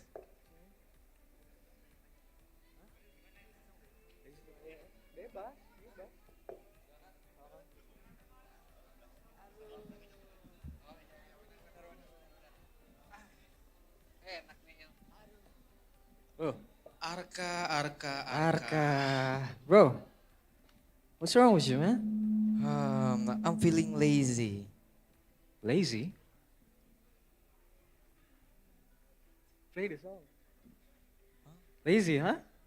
You feeling lazy, man? Yeah, I'm feeling so lazy. Lazy, huh? That rings a bell, doesn't it?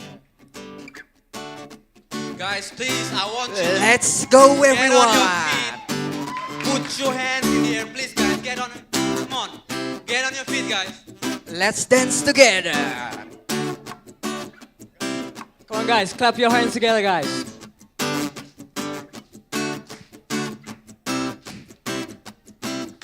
Today I don't feel like doing it.